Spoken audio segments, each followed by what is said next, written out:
going live, and Movie Crap is live. Welcome to the show. If you can see me, I'm waiting to hear me. You hear my little beep beeps there. Let's see if the internet cooperates. We'll see.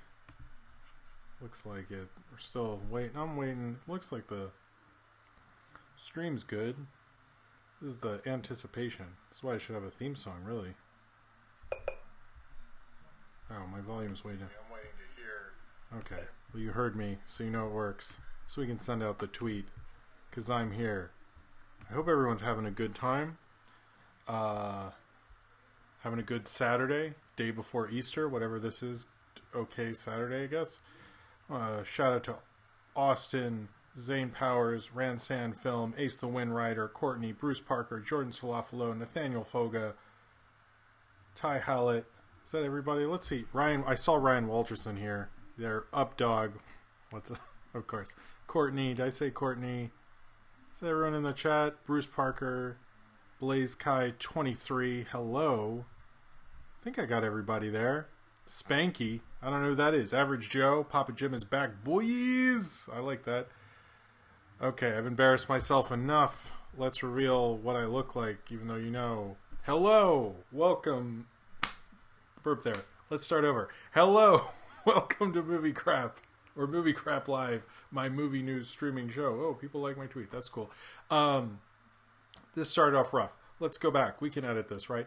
Hello. Welcome to Movie Crap Live. This is my movie news streaming show where I talk about movie news that I want to talk about and hopefully you want to hear me talk about.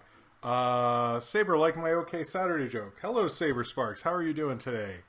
Congratulations on the video.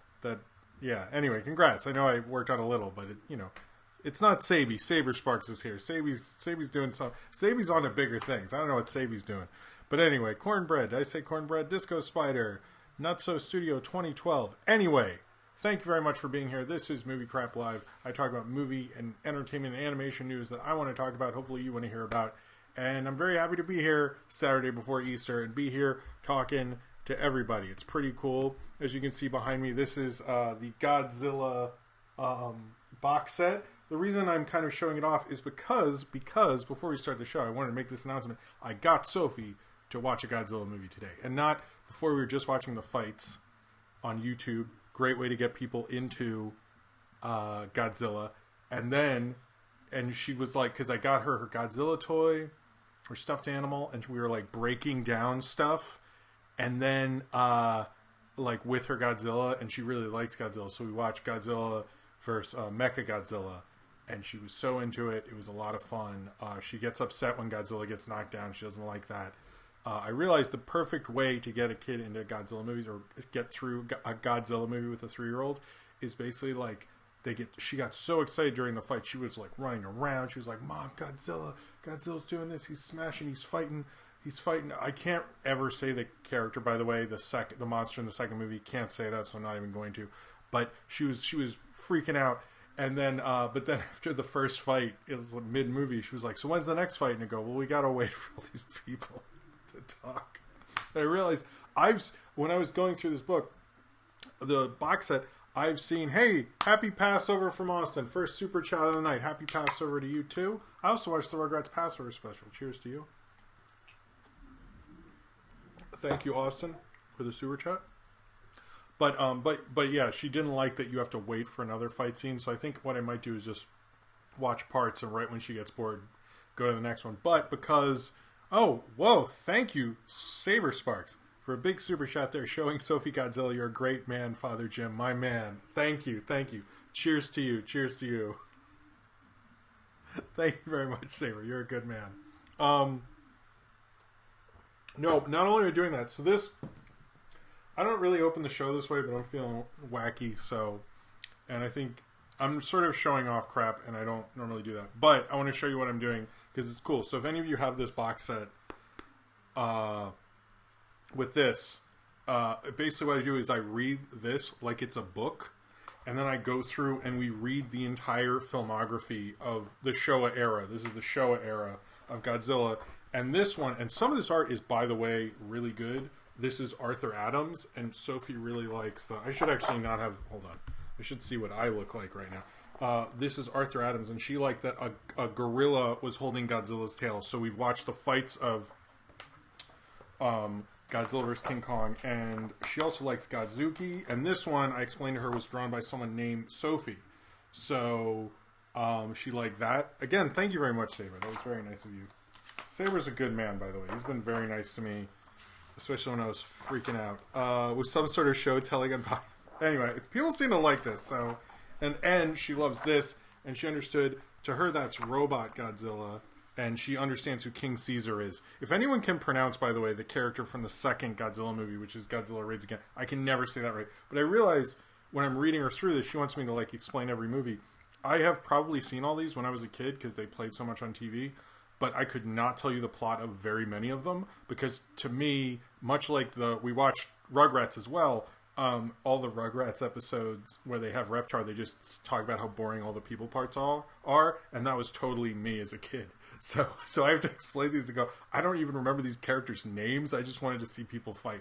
So I don't remember much beyond Godzilla vs. Mothra, the first Godzilla, Destroy All Monsters a little, but we're actually gonna try to watch these, and at the end it has Godzilla going to the sea, and I explained to her that's where Godzilla lives, so she likes that, and that Godzilla is a kid, which I call Godzuki. I think in the movie's not. Zane Powers, thank you for the super chat. We're gonna put Godzilla. I just wanted to say that at the top of the show. That was a little wacky. Thank you everyone for your generosity. Thank you Saber Sparks. Everyone check out Angerus. Is it Angerus or Anger? They say it weird. You're right, Saber. Anyway, Zane Powers, thank you very much. I'm not sure if I will because those are darker, and I think what works about the Showa era is it's very colorful and bright, and that's sort of more akin to like a little kid. So we'll see about that.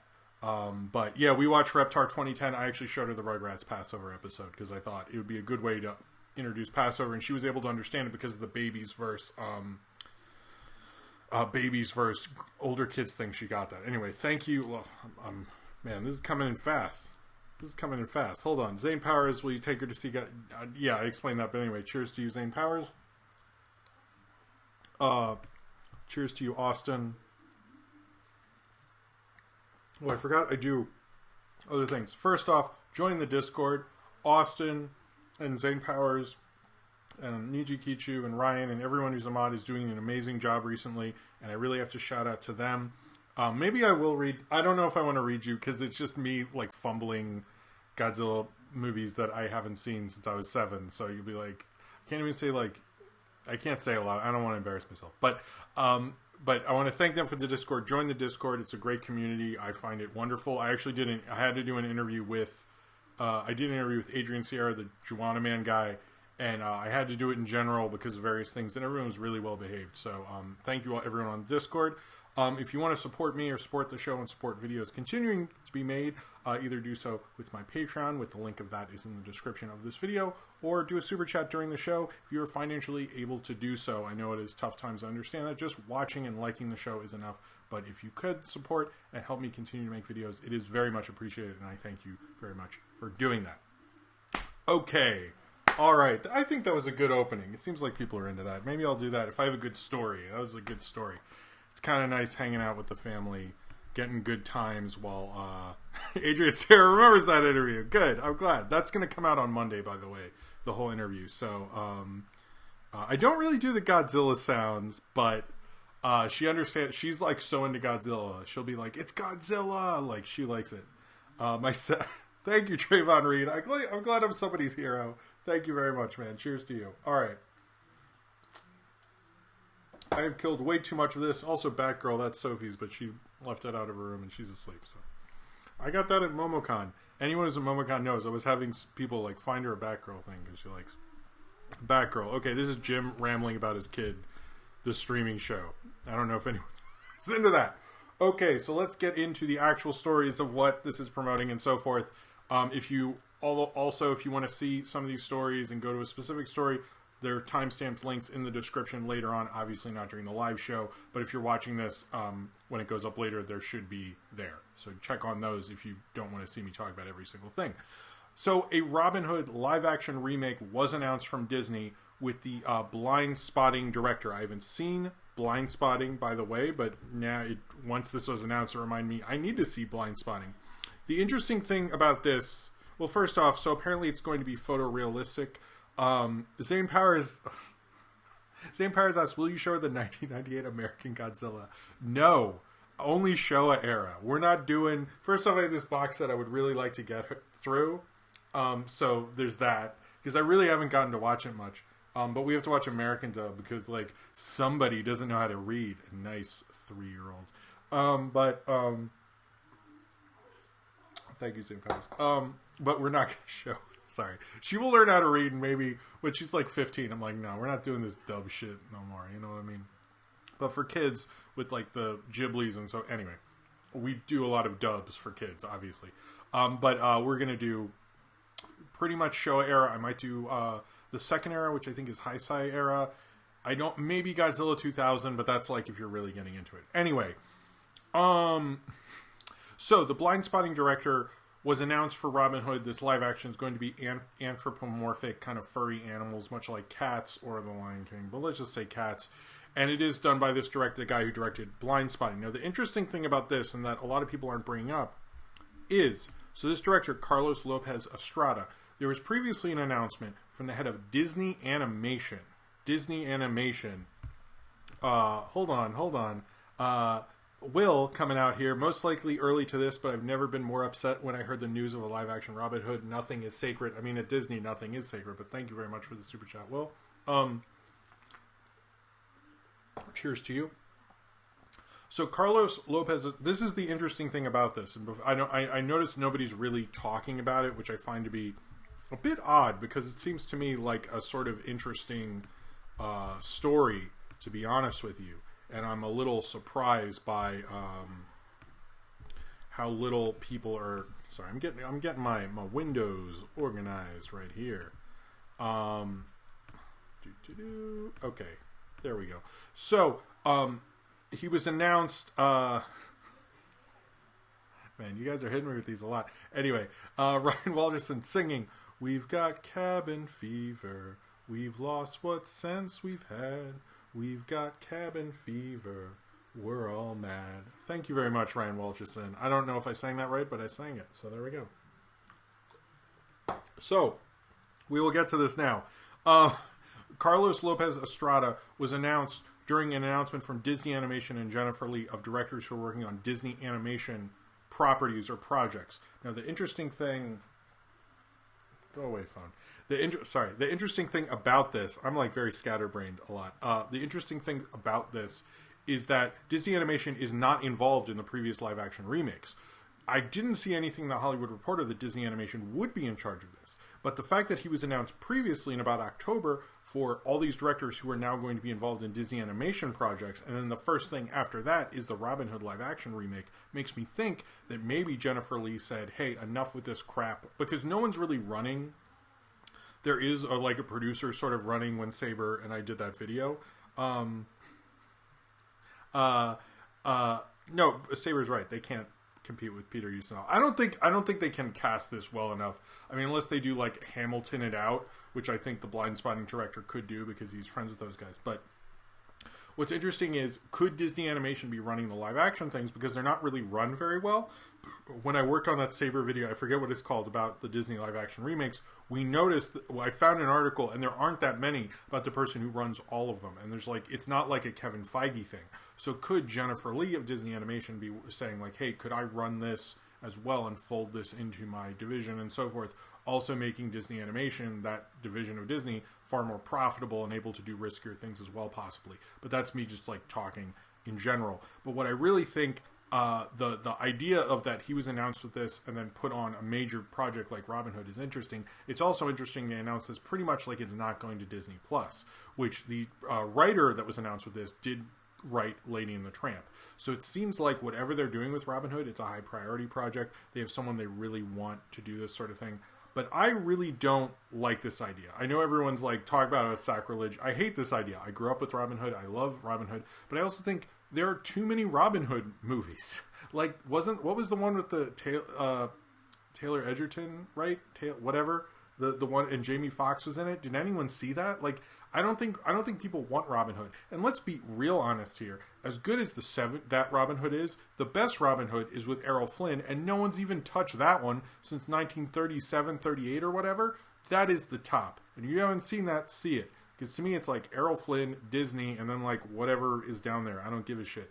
It's like those are the best, and you're never going to top them. And they're such cinematic milestones, and I'm not joking. Men in Tights is good. I like Men in Tights, but the Errol Flynn Robin Hood, directed by Michael Curtiz, is like an experience. Like you never see that on a big screen. It's one of the best action adventure films of all time.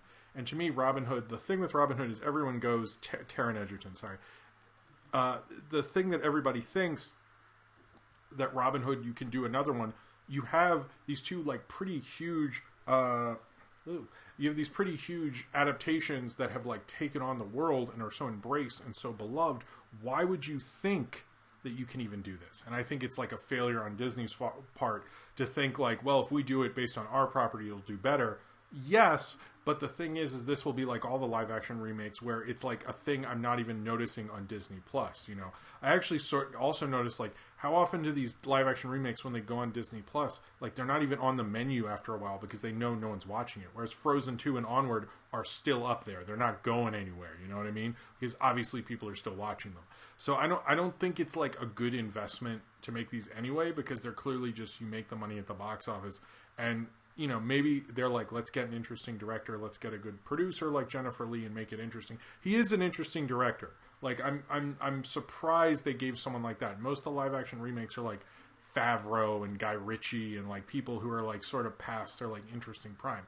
This guy made his big interesting weird movie at Sundance and is doing something different. So as much as I'm like, this is sacrilege, there's sort of some interesting things going on behind it that I'm a little more fascinated by, particularly the fact that Disney Animation might have its claws in this, the fact that they got a different younger director to mess with this, but I don't really think it's a good idea at all. And if I was a studio, I'd be like, yeah, just let's not do Robin Hood at all.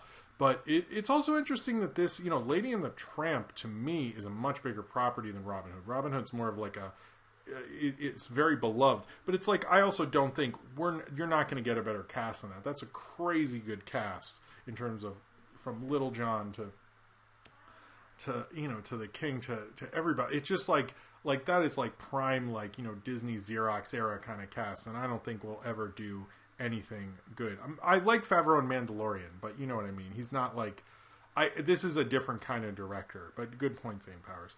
Anyway, I'm not saying.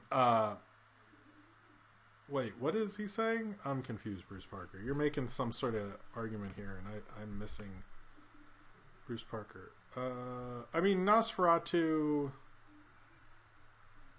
Yeah, but I don't think this is going to be any good, and I don't expect it to be interesting at all. But most of the Disney live action remakes, I mean, other than Pete's Dragon, which needed an improvement, to be honest with you, I don't think from the original one, I don't think these are good ideas, and it kind of shows me they really shouldn't have burned out so many of their big properties, because it's like hey, Robin Hood, you know, it's like, what is there to really offer for an audience? So I expect this to gross lower, but maybe that's why they're doing an interesting director. So I hope they do something cool with that. Next up, we are talking about AMC. Now, this is a big thing. I actually don't fully understand the whole thing with this. Oh, here we go. From Will, a super chat from Will. Prince John and Sir Hiss are some of the greatest Disney baddies. You can't replicate that magic or recapture, but you know what I mean. That is very true. Thank you very much, Will. I know it's interesting, Will, that you're such a Robin Hood fan. I wouldn't have expected that from you, but you know, Will's interesting. You can never guess what Will's going to say, so I like that. Anyway, cheers to you, Will. Also, I do actually really like Nosferatu. I'm not exactly understanding the Nosferatu thing, but I reviewed it like a couple of years ago. I'm a big fan of it. It is kind of, you know, it's a silent film, but for a silent film, I really like it. It took me a while to like fall in love with it until I did the review, but it's a great movie. Anyway, so AMC. AMC had two majorly bad things happen this week, and the movie industry in general is not doing great. And I'm going to kind of try to go through them. I do actually want to maybe have an interview with someone who legally can explain what's going on with theaters, because the laws that are not changed but are changing, so a studio could own a theater chain, and that might be sped up with all of this happening.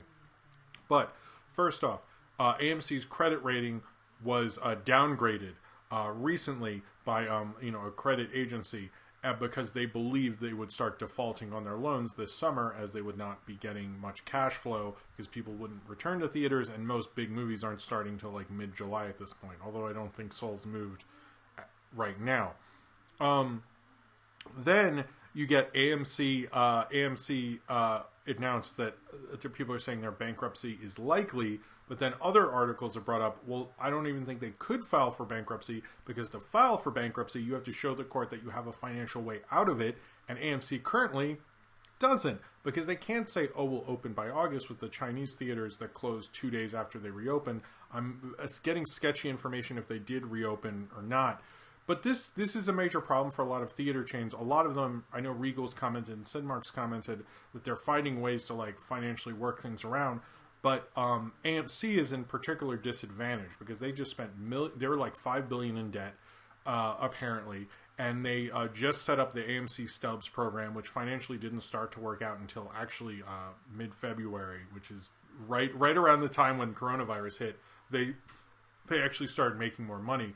They refurbished all their theaters, including like new leather seats, new projections, things like that as well. So they were ready to start like their new era, basically, but they spent heavily to do that. And it did look like it was working out. AMC Stubs, financially, as I've said before in my Regal Unlimited review, financially it doesn't really work for the theater, it works for the customer, and that ended up sort of hurting them ultimately, because they would have theaters that would have tickets like almost completely, sold out technically, or taken from these AMC Stubs programs. And then people I knew who would go into that theater, and it would say on the screen there, the kiosk, it would say it's full, and they'd go in there and no one would be there, because you can just select a ticket and not go in. It doesn't cost you anything other than the monthly fee. Zane Powers asks, how would this affect the AMC channel? I'm not actually sure. But that's a good question. I think they're separate entities. I'm not sure about that, but that's a good question, Zane Powers. I will look that up for next time. Thank you very much for the super chat. Cheers to you. But the thing with AMC, but yeah, they're not set up in the best way, and if they default, they are the biggest. The thing is about this, and why everyone's obsessed with it, is they're the biggest theater chain in America. If they go down, the movie industry will basically collapse. Now, no one's sure who's going to go in and buy them. Everyone's saying Amazon. As I've noted before, Amazon has a relationship with Regal. The Financial Times, most people would say, because Regal and Amazon have a relationship, they have Amazon stores in Regal cinemas, not in any of the ones I've been to, but a lot of the Regals I've been to have Amazon, signs and like all this Amazon stuff all over them. So it's pretty clear what Amazon, likes having a relationship with them. And I think that's maybe their play ultimately. But they might say, you know what?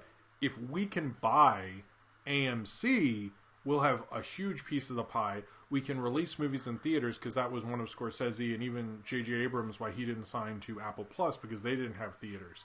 So we could see Apple doing it, but apparently Apple's been apprehensive, especially like if they were going to buy Disney or something. They don't really want to own stores as much as, past their Disney stores. But I think, we're going to see what's really going to happen with this, but I think they might change the laws where studios could buy movie theaters. And if studios can, that might work out for us. It might be scary, and we might have an issue where theaters are like, to see a Disney movie, you have to drive this far or so forth. From my understanding, the industry doesn't really want that to happen, but the people who are actually signing the checks might differ on that opinion. And I don't think that it would be really good for the industry as a whole if that did happen. Now, we'll see, and I wanted to bring this up maybe later, but it feels kind of pertinent. What is going to happen with the VOD of Trolls? Now, the interesting thing about the VOD of Trolls, and if you're wondering, and I feel like this is going to come up, I am planning on reviewing it next week. I haven't seen it yet, but I do plan on reviewing it, if you're wondering.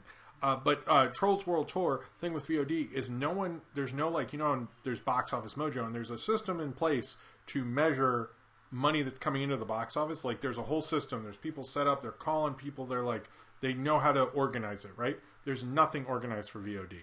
So we might not actually know the full impact of Trolls World Tour for weeks or months because there's no system set up. And even if we do, they do start calling people and trying to figure out, it might not even be accurate for weeks and months. So I don't know if that's going to become such a thing, but I've noticed at Trolls World Tour, the Universal people who previously tried to do this with Tower Heist in whenever Tower Heist came out. I'm sorry I forgot about Tower Heist.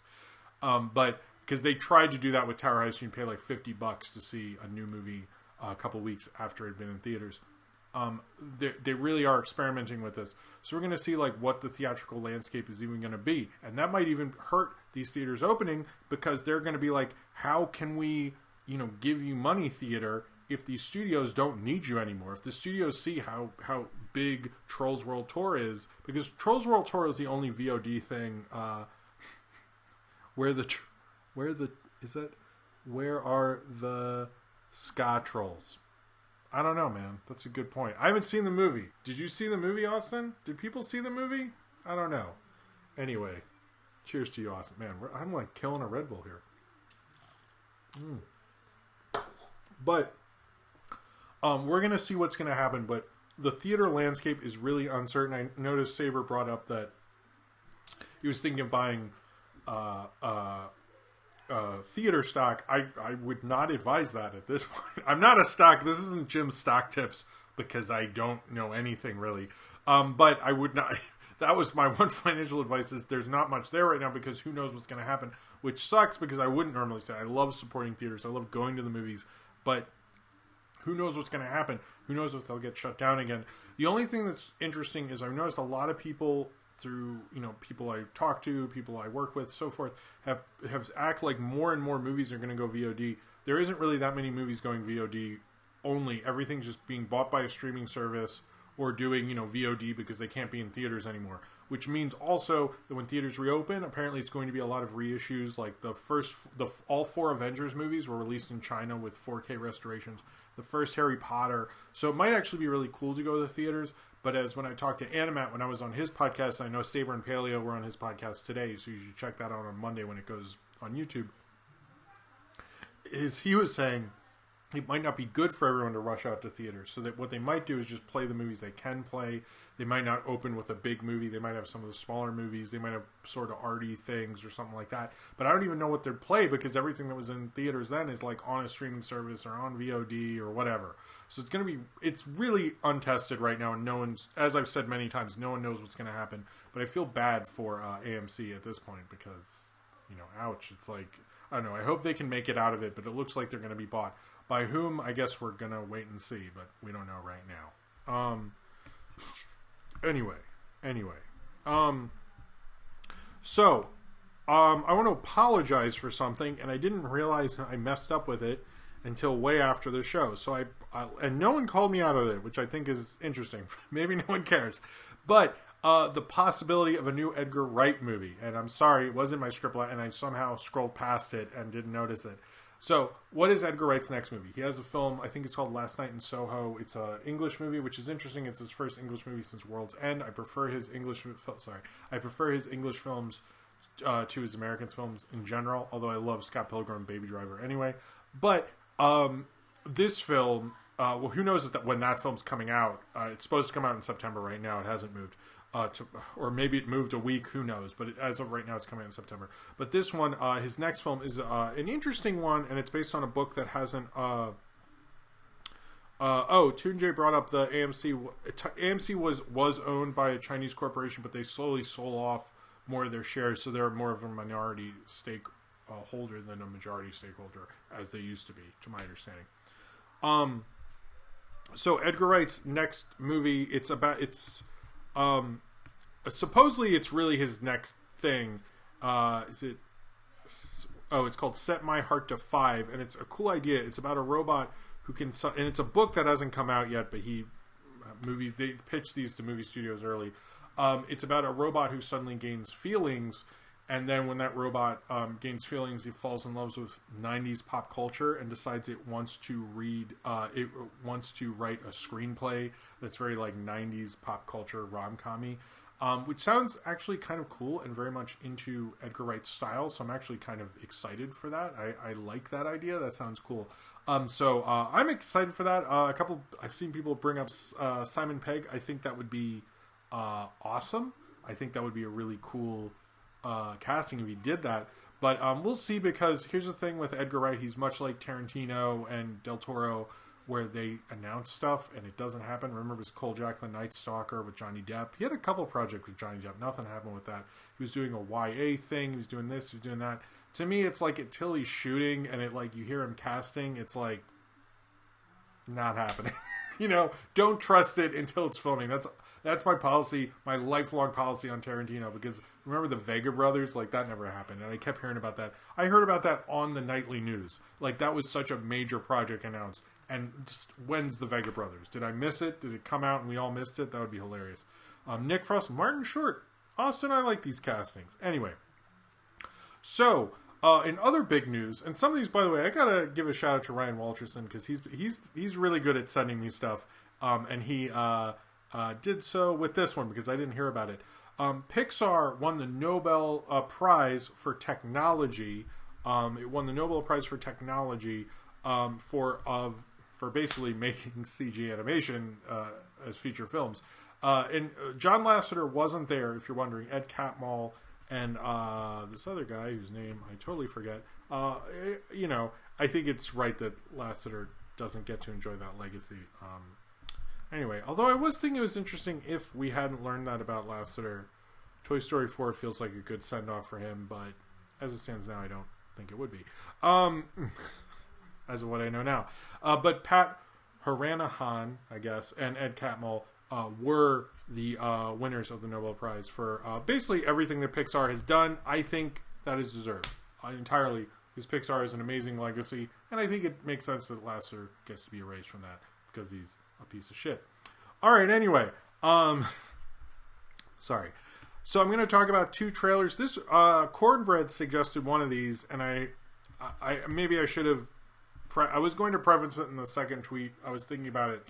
But it had been a week, and I didn't know if people cared as much. But about two Pembleton Ward. One is a Pembleton Ward project that he's definitely involved in, and the other is a Pembleton Ward in Adventuretime, the Distant Lands teaser. That played during the live stream thing on Twitch. I guess they played a bunch of Adventuretime. I didn't check it out. I'm sure Paleo did something about that. No, that wasn't. I wasn't making fun of him. I was serious. I'm sure he talked about that. But that is a show that's going to be on HBO Max. It's a very quick teaser. It just kind of excites you. It was smart to premiere it then, because that's obviously when people would be excited for an Adventuretime spin-off show. As of right now, by the way, HBO Max is canceling things like the Friends reunion and other stuff they're going to have. So it sounds like Adventuretime and Infinity and all their animation, that animation seems to slow down a little bit, but not as much, is still in production. So it might actually give more a bigger slot to Adventuretime Distant Lands. But it looks cool, but it's very short. It's like boom and you're done. But I was like, oh, I want to watch that show. And I sort of did forget about it a little bit. Because I was more focused on Midnight Gospel. But a Midnight Gospel trailer came out. I think it's coming out. Is that fucking 420, bro? Because I think it is. Sorry, I should not curse so much. Is it 420? That makes too much sense. Is it? I'm sure everyone in the chat, by the time I find this out, will be like, bruh, the whole month is 420. Yes, Monday, April 20th. That's a good time for Midnight Gospel. I don't do that kind of stuff anymore, but not that I ever did. No, anyway. But it looks really cool. I might actually review that at some point. I'd really like to. I'm definitely excited. I'm sort of more into Midnight Gospel, and I'm really excited for that to come out. I think that'll be cool, because I think in animation we need something to get excited about. If Steven Universe is over, everyone's depressed, the economy's falling apart, 700 people are dying a day in the city I live in. I need some distractions. I'm sorry, that was not a funny joke, but I'm being real. That's not funny. But I would like a big old nice animated series. I'm curious how many episodes it is, but I'm excited for that. I think it might just be a full-fledged review. I don't think it'll be a segment thing like I'm going to do with Quibi. Toon J, I like that. What about during Aqua Teen? That's true too. All right. Anyway, so this was. I'm going to get some water because I've noticed my voice is getting hoarse towards the end of the day.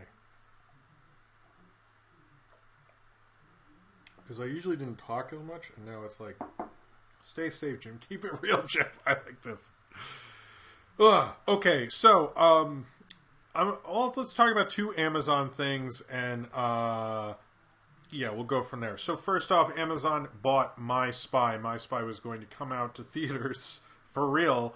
Did not delay up until this week when it got bought by Amazon. Was going to come out in what theaters are. By the way, if anyone out there saw Trolls World Tour in a theater, I think it's playing at drive-in, send me a picture. I want to see what theater marquee is even playing it. I would love to see that. So tweet at me. Send me a picture of you seeing Trolls World Tour actually in a theater. I'd be curious.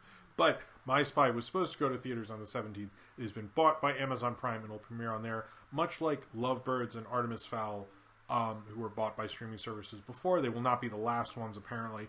It seems the industry is suggesting that more and more likely will happen with other titles. We don't have a date on when it will premiere, but it will premiere. I think this is a good streaming movie because I would watch this on streaming. Absolutely. I don't really want to go to the theater for this. Partly because they're closed and it would be weird and I have to break in and I have to start a projector. And like, I'm not saying I couldn't do it. We're just saying like the amount of time and then I have to wear my gloves and then, I'd have to like, make sure the cops go into the wrong theater. So I'd have to start a fire in theater 8 while I'm in theater 12. But should I do it in the theater 1? But that's in the sub level. So I get trapped and there's a fire. Anyway, that's too complicated. So I'm glad that My Spy is playing on Amazon Prime, but we don't know when it's going to come out. This movie's gotten delayed through a lot of things, and then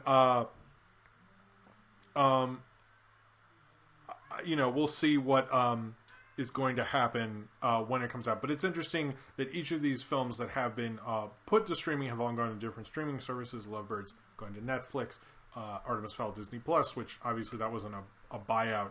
This is more similar to Lovebirds, and then My Spy was bought by Amazon Prime. The other Amazon Prime thing. This is interesting because I've noticed. Okay, so Amazon announced because South by Southwest was canceled, much like every convention or any New York Comic Con. I don't know. I haven't applied for that yet, but I don't know about. I'm going to try. But anyway, I'm not saying I haven't broken into theaters, but anyway, moving on. So Amazon said they want to make a digital version of South by Southwest, particularly for the movies, to screen at South by Southwest and do a thing where you can basically be able for anyone for free so they could see the movies that we're going to play. Here's the thing about that. They announced this whole digital festival, which is great. That's great. Great idea. They didn't ask any of the people who made the movies or anything like that. They didn't ask anyone. They literally just said, we're going to do this, and we're going to play movies. And everyone had a movie at South by Southwest is like, I'm not doing that because it's easy to rip them. And apparently even Antlers, which is a Disney movie, is not going to do that. They're not going to, they want that to go to Hulu. They're not letting that play on Amazon. So someone can rip it. That's a huge concern. So to my understanding, I couldn't find any movie that were announced with this thing. It's just Amazon preemptively said, we're Amazon, so fuck you. So it might just be Amazon Prime being like, let's just show off our stuff so you sign up for Prime, basically, which legally they can totally do. So I'm curious how they'll work around this, or they'll have to buy some movies that we're going to play there that don't have distribution. But like Lovebirds was supposed to play at South by Southwest. Lovebirds is a Netflix. They're not letting Amazon do it. Antlers is Disney. They're not letting them do that. So on and so forth. So we'll see what actually happens with this, but it is interesting Amazon was stupid enough to announce this too early before if a movie has done this since then or did it today or yesterday or something, maybe, but when they announced it, no movie had confirmed, and a lot of the filmmakers were a little not cool with being put in the position of being, having to be like, I'm sorry, I can't do that because, I spent 2 years on my life and I don't want it just pirated and put on Pirate Bay and, torrented and all that stuff. So Amazon put everyone in a weird position. I don't think that was 100% cool. Anyway. Oh, hi, Butterfly King. Hi, everybody. Sorry. I feel like this is definitely a wacky one. So, let's talk about Cartoon Network's new president. As I joked on Twitter, I totally expect this guy's face to be all over video essays where they have that like Cartoon Network schedule and go, see how many times they're playing Teen Titans Go, or We Bear Bears, or Superhero Girls. Why aren't they playing the show I like, or whatever, that only appeals to a limited cult audience that would make no sense for them to play all the time. And really, I know nothing about network scheduling, but hear my opinion out. Anyway, this is a wacky show. So the Freeform, so they're getting this guy who formerly ran Freeform. His name is Tom Ashish, whatever. Tom Tom. That's how you spell Tom. ASCHEIM.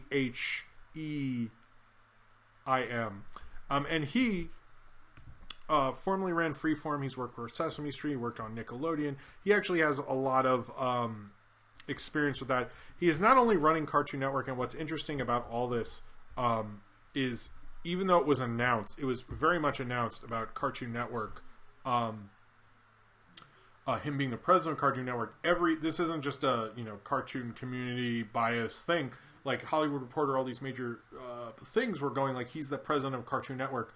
But he's also running Cartoon Network, Adult Swim, Boomerang, Turner Classic Movies, which that one seems weird, and Warner Brothers Animation. It's sort of Turner Classic Movies is interesting that was thrown in there, but that's what he's running. He's running all those things, not just Cartoon Network.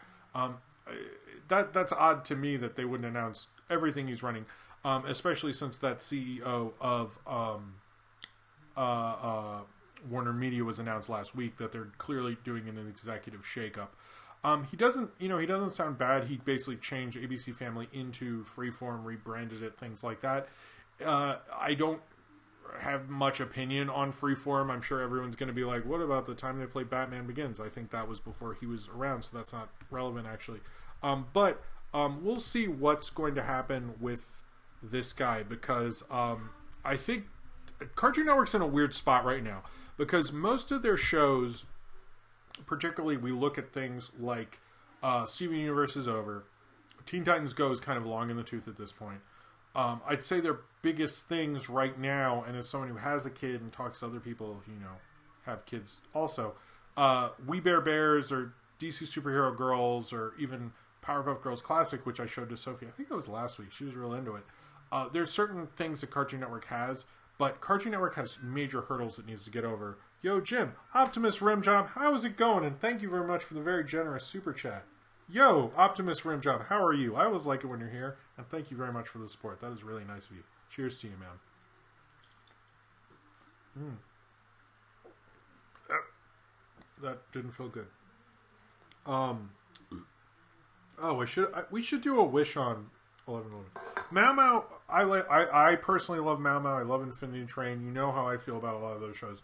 I should have done a review of Mao Mao when it came out, but those aren't like crossover shows. Thing is the other thing with Cartoon Network, and they really need to work on this. Thank you again, Optimus Rimjob. I'm very appreciative for that. I love those shows. This isn't a criticism of those shows, but the problem is they don't have a crossover big hit thing right now. Craig of the Creek's great too, but little kids aren't watching it.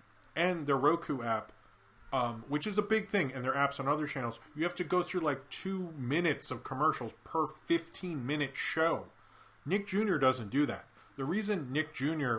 I've watched Victor and Val. You don't need to list them all. I know what you're saying. But I like these shows. But the problem is like Nick Jr. will just constantly play shows and no commercials. And it's gotten many kids I know addicted to, like, my daughter loves Sunny Day and Butterbean. And they'll just play on a loop like crazy. The same 7-10 episodes. And Cartoon Network needs an app like that. And I'm hoping someone like that will sit them down and be like, look, guys, the reason this isn't working is because it's hard to see your stuff, and that's an issue. I know people talk about the Cartoon Network app, and it gets a lot more talk in terms of on YouTube and in animation circles and stuff than any of the other apps. But I'm going to be honest with you. That app is fucking bullshit and doesn't work well.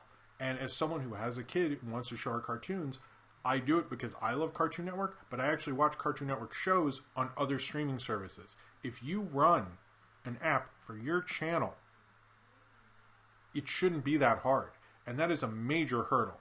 And that is how most kids watch things. And they might watch them on demand, but most kids just want to do apps now. And their parents just want to do apps. So that is such a problem with Cartoon Network. And if we're going to talk about anything, seriously, if we're going to talk about anything that's a big problem with Cartoon Network, that is a real thing, that is holding that network back, it is that. And they need to stop it right now. They need to make an accessible app for everyone. And HBO Max will change that, because I don't think they're going to have ads on HBO Max, and that will help them.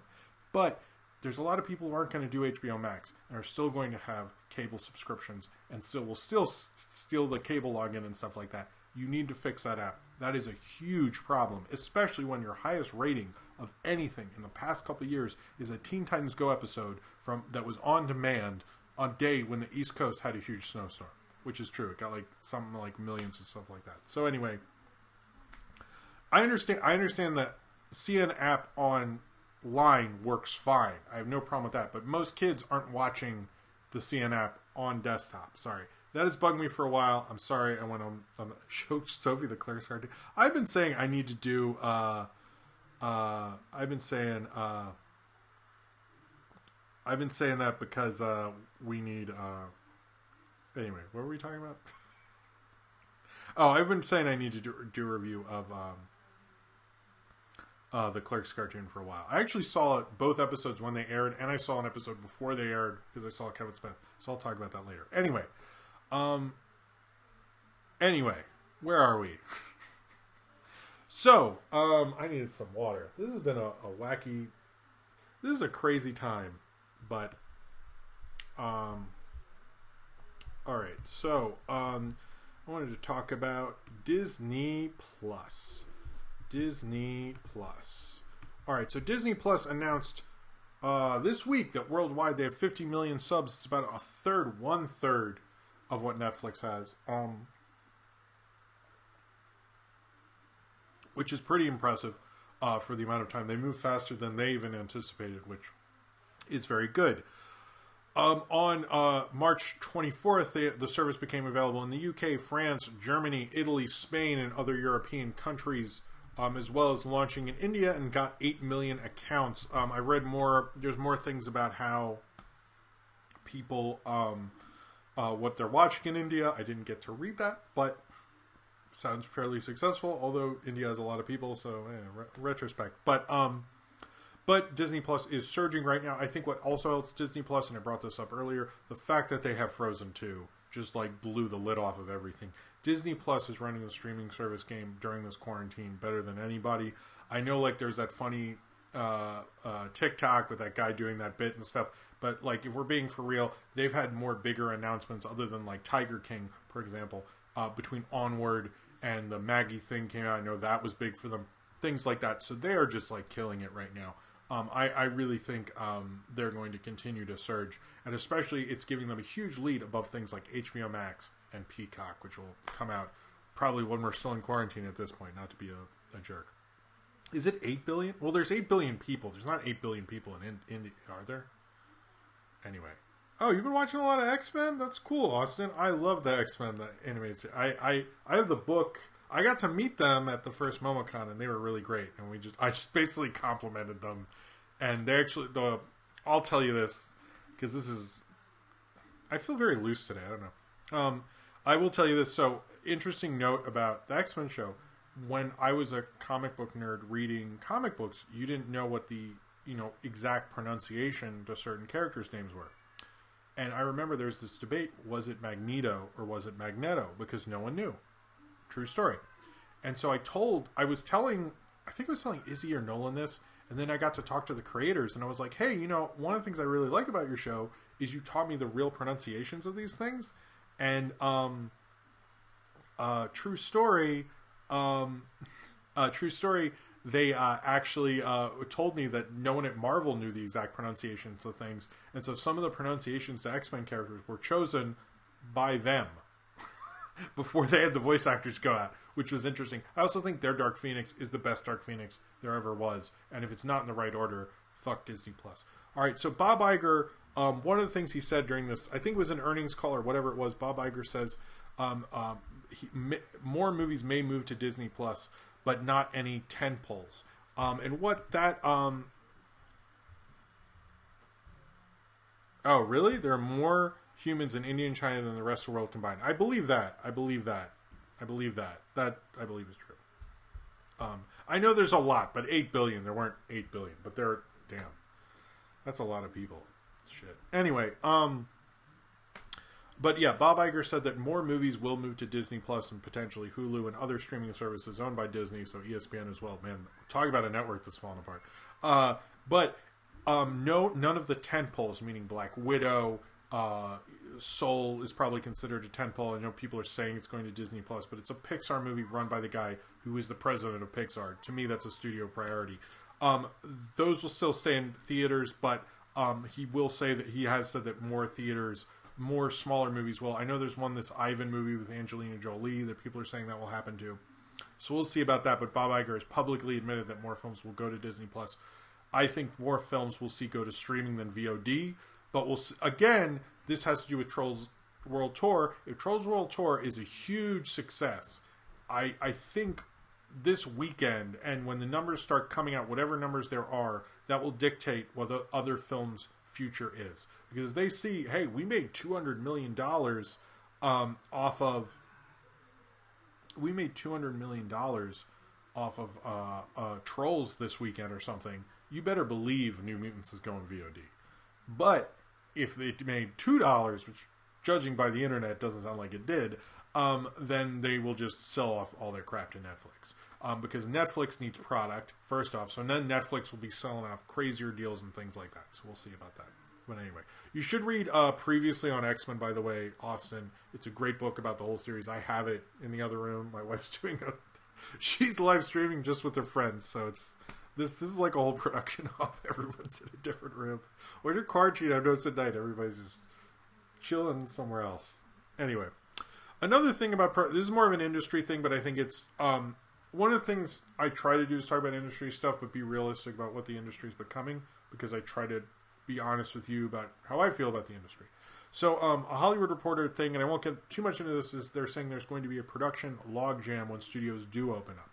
The idea of what is going to happen basically is productions sign and make deals with these studios years and months in advance.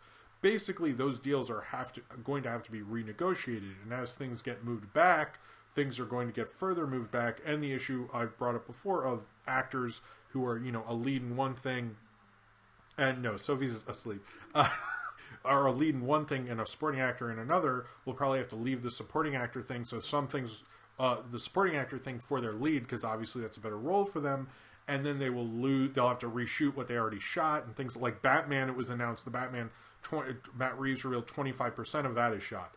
Or if someone physically changes or decides or dies, for example, that could happen. All sorts of shit. So basically things are going to get moved around. And with this, they're going to give priority to films that have already been shooting so they can finish up. But films that were supposed to start shooting in, let's say we can open in June or May, are going to have to move back. And it's just, I'm curious, we haven't heard of a production that's like, this movie was going to happen, but coronavirus happened and now it's not. I unless anyone has an example, but it really does feel like this is going to, what I was saying is like, we're going to feel this for years and years and years. It's becoming more and more of a reality because the actual places to actually shoot are going to get so backed up, and they're going to have such a problem of scheduling, and no one even wants to touch it until they know when they can get back and they can safely come back. So it's really going to be an interesting situation. We'll see what's going to happen with that. But it's something that's being written about. But apparently all of the studios right now are saying that they're going to let the productions that were almost finished or mid-production to go first. But then apparently other studios might not open at the same time. Goddamn Saber. Aren't going to open at the same time because of health and safety issues. So we'll see about that. Anyway, Saber, hold on. Saber. Saber's a really good guy. Saber, you're too good to me. Anyway, Jim, if you could watch any movie premiere in history, what would it be? As in, you were there to see the premiere at the theater. Love your podcast, dude. Great energy. Thank you, man. I do have a good Strange Magic theater story. Maybe I'll tell that after this. I'm going to finish this and open another Red Bull because that was beautiful. Thank you, man. So, I will give you... That was good enough to open another, and I'm going to be honest, I don't know where this energy came from. So, I'm actually really moved by that, so thank you, Saber. So let me say this. One of my favorite movies is Public Enemy. It's 30. I forget what year. It's early 30s. It's William Wellman. It is literally like, if you're like, what are Jim's favorite movies? I think it's like, it gets a little dicey because I'll just start naming stuff. Zane Powers, what are you going to do with the Super Chat movie? It's never anything fun.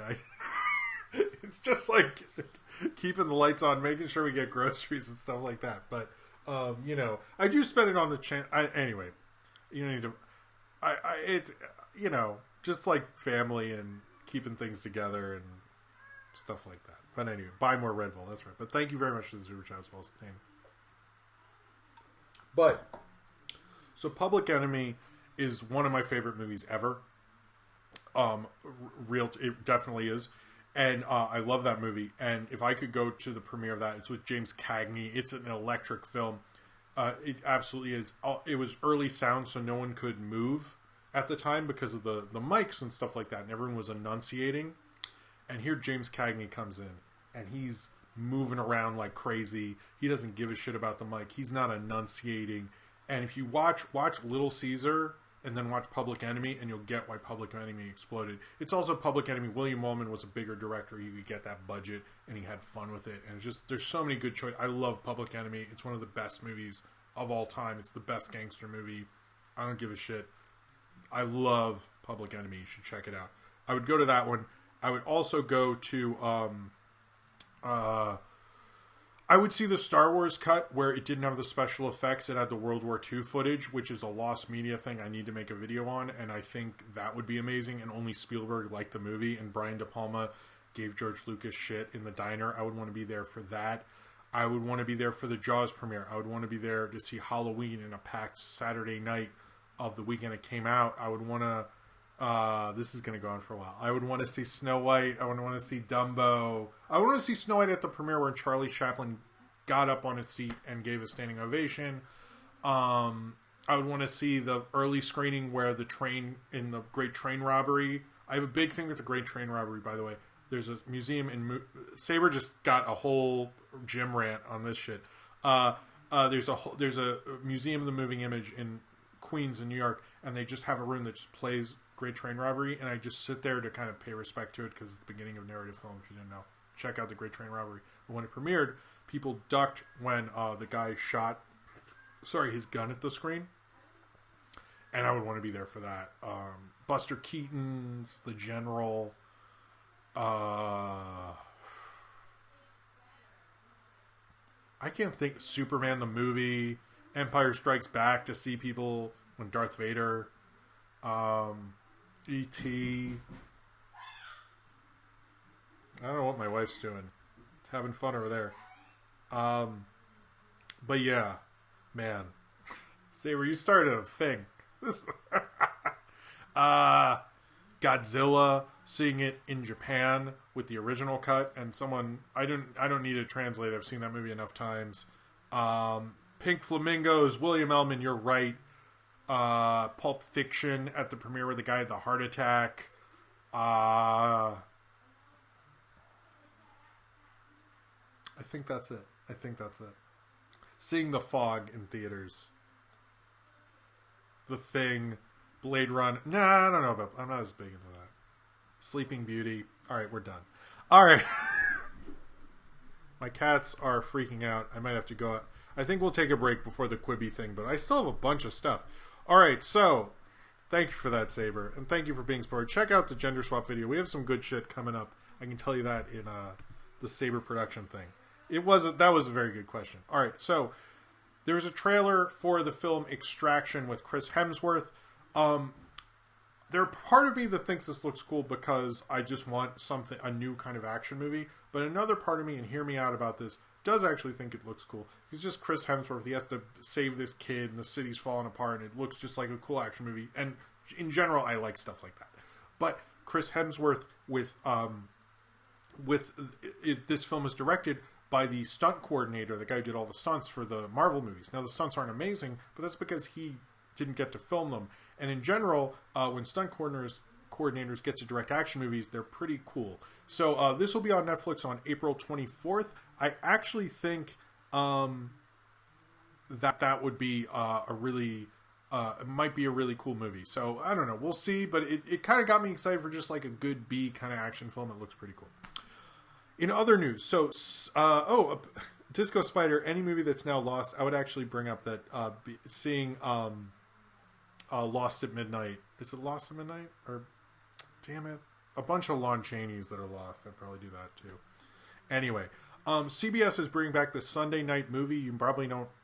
I'm sure I'm not really old enough to remember this fully, but on Sunday nights, TV stations and Saturday nights and weekends, they would play movies. They play movies and it'd be like basically the TV safe cut, but because everyone's home and TV ratings have skyrocketed,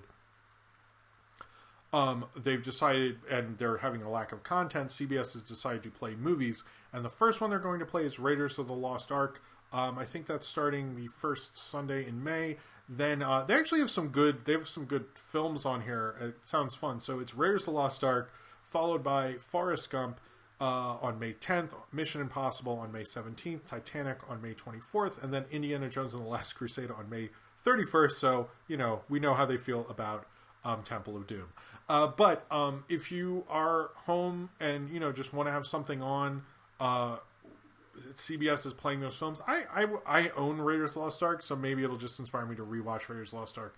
Amazing movie. Oh man, I watched Raiders of the Lost Ark. You want to talk about a good movie screening? I saw Raiders of the Lost Ark when it got released in IMAX, and I had a game. I brought alcohol in, and I drank anytime Indy drank. And let me just say, I was very drunk. And I had this whole theory that the reason Raiders of the Lost Ark is... I should make a video on this eventually. Raiders of the Lost Ark is good. I'm like giving away things, maybe I shouldn't. But the reason Raiders of the Lost Ark is good is because Indiana Jones... The movie isn't about Indiana Jones. The movie is about the adventure. And the reason the other Indiana Jones movies are not as good as Raiders of the Lost Ark is because they're about Indiana Jones. Anyway, so apparently... maybe I like Temple of Doom. I like 3 of the Indiana Jones movies. You can figure that one out. But it's not as good as those 2. Jim, isn't that against the law? What is it? Drinking in the theater? That's not against the law. If you're of age and you... I bought a soda. I snuck it in. Anyway. Yeah, the theater cuts for movies aren't really good. You're right, Toon J.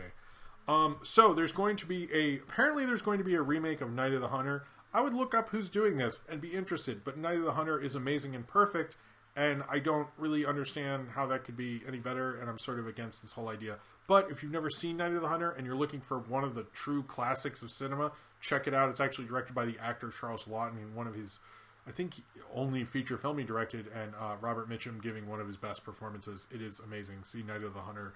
I don't see why you would ever want to remake that movie. It is perfection. And Lillian Gish is in it. Come on. Anyway, so there's going to be a remake of Doogie Howser. It's going to be on Disney Plus. And a lot of people question this remake, and I will as well. And it's on brand since Sabers here. It is a Doogie Howser gender-swapped reboot. This got announced after, I think it was like Friday, so we couldn't reference it in the video, I guess. It's going to be called Doogie Kaloa, MD, and it centers on a 16-year-old half-Asian, half-white girl who works as a doctor. The lead character's ethnicity reflects her Hawaiian-born background. The actress will tap into her experiences growing up. I find this a weird reboot because I don't really have a problem with Doogie Howser being rebooted. It's like a nice enough premise to reboot, but like changing it in such a way, it's like, but it seems like they're doing the one thing reboots, like Degrassi Jr. and the Next Generation did a good job of getting the old fans in, because I used to be a fan of I used to get drunk and watch Degrassi, and that was the Jim and Ian game, and one day we'll talk about it, but it's not a joke. But Doogie Howser, but when you do these reboots, you kind of need to get the old fans in, and then, get the ratings up, and then while you're getting the new fans in, and kind of transition the old fans out, which sometimes doesn't work out. Look at Girl Meets World, because that failed. Although I didn't really watch it, but this Doogie Howser thing, it feels like it's too much going to the new demographic. But if it's going to the new demographic, why make her Doogie anything? Why not make her just a girl doctor and just use sort of the concept. Like, that's the part I think, and that's rightfully so. Like, what's the point of making a Dougie with a different last name? Why not just call it Dougie, or being like Dougie Hauser, and it's like a joke because like that's her, she's using like her mother's maiden name instead of her dad's name, which is Hauser or something like that. There's ways you could do it that could work. I am drinking it. You know what's funny? I really don't drink. Man, early 2000s gym was a lot more fun. But actually, I'm probably more fun now. But anyway. So this is another Disney thing, and it's not getting a ton of attention, but they're doing these things called At Home with Olaf. They're kind of nice shorts on Disney Animation's YouTube page, which we went and checked out, and they have like nice draw-along videos as well. But they're making these really short, like 30-second. Olaf does a thing video. He like throws snowballs. He throws one of those snowball creatures. He like picks up a leaf. He's sleeping, and Josh Gad has been providing the voices just to give kids something to do. Sophie actually really likes them. We watched, there's like 4 or 5 of them. We went to the channel today and checked them out, and she really likes them. And I know Sesame Street's been doing that as well. Also, Sesame Street, well, I'll talk about that in a second. They're kind of nice if you have a niece or nephew or kid or whomever likes Frozen. It kills a few minutes, and they're happy that Olaf's doing something goofy. So it's nice that they're doing that. It's actually like professionally, like Frozen level kind of animation, really short with YouTube, and Josh Gad's providing it. Really, Austin? I didn't know that. That's cool. What's that school like? You'll have to... I'm curious about this. Go on. Tell us a story about this in the Discord general. I would actually like to know this. But thank you very much, Austin. Cheers to you. That's an interesting fact. It's an art college now. See, yeah, write a whole thing. What doesn't Sophie like? A lot of stuff. 3-year-olds don't like a lot of stuff. Anyway, so this is cool about Laika. Laika is paying all of its employees with full benefits through May 1st.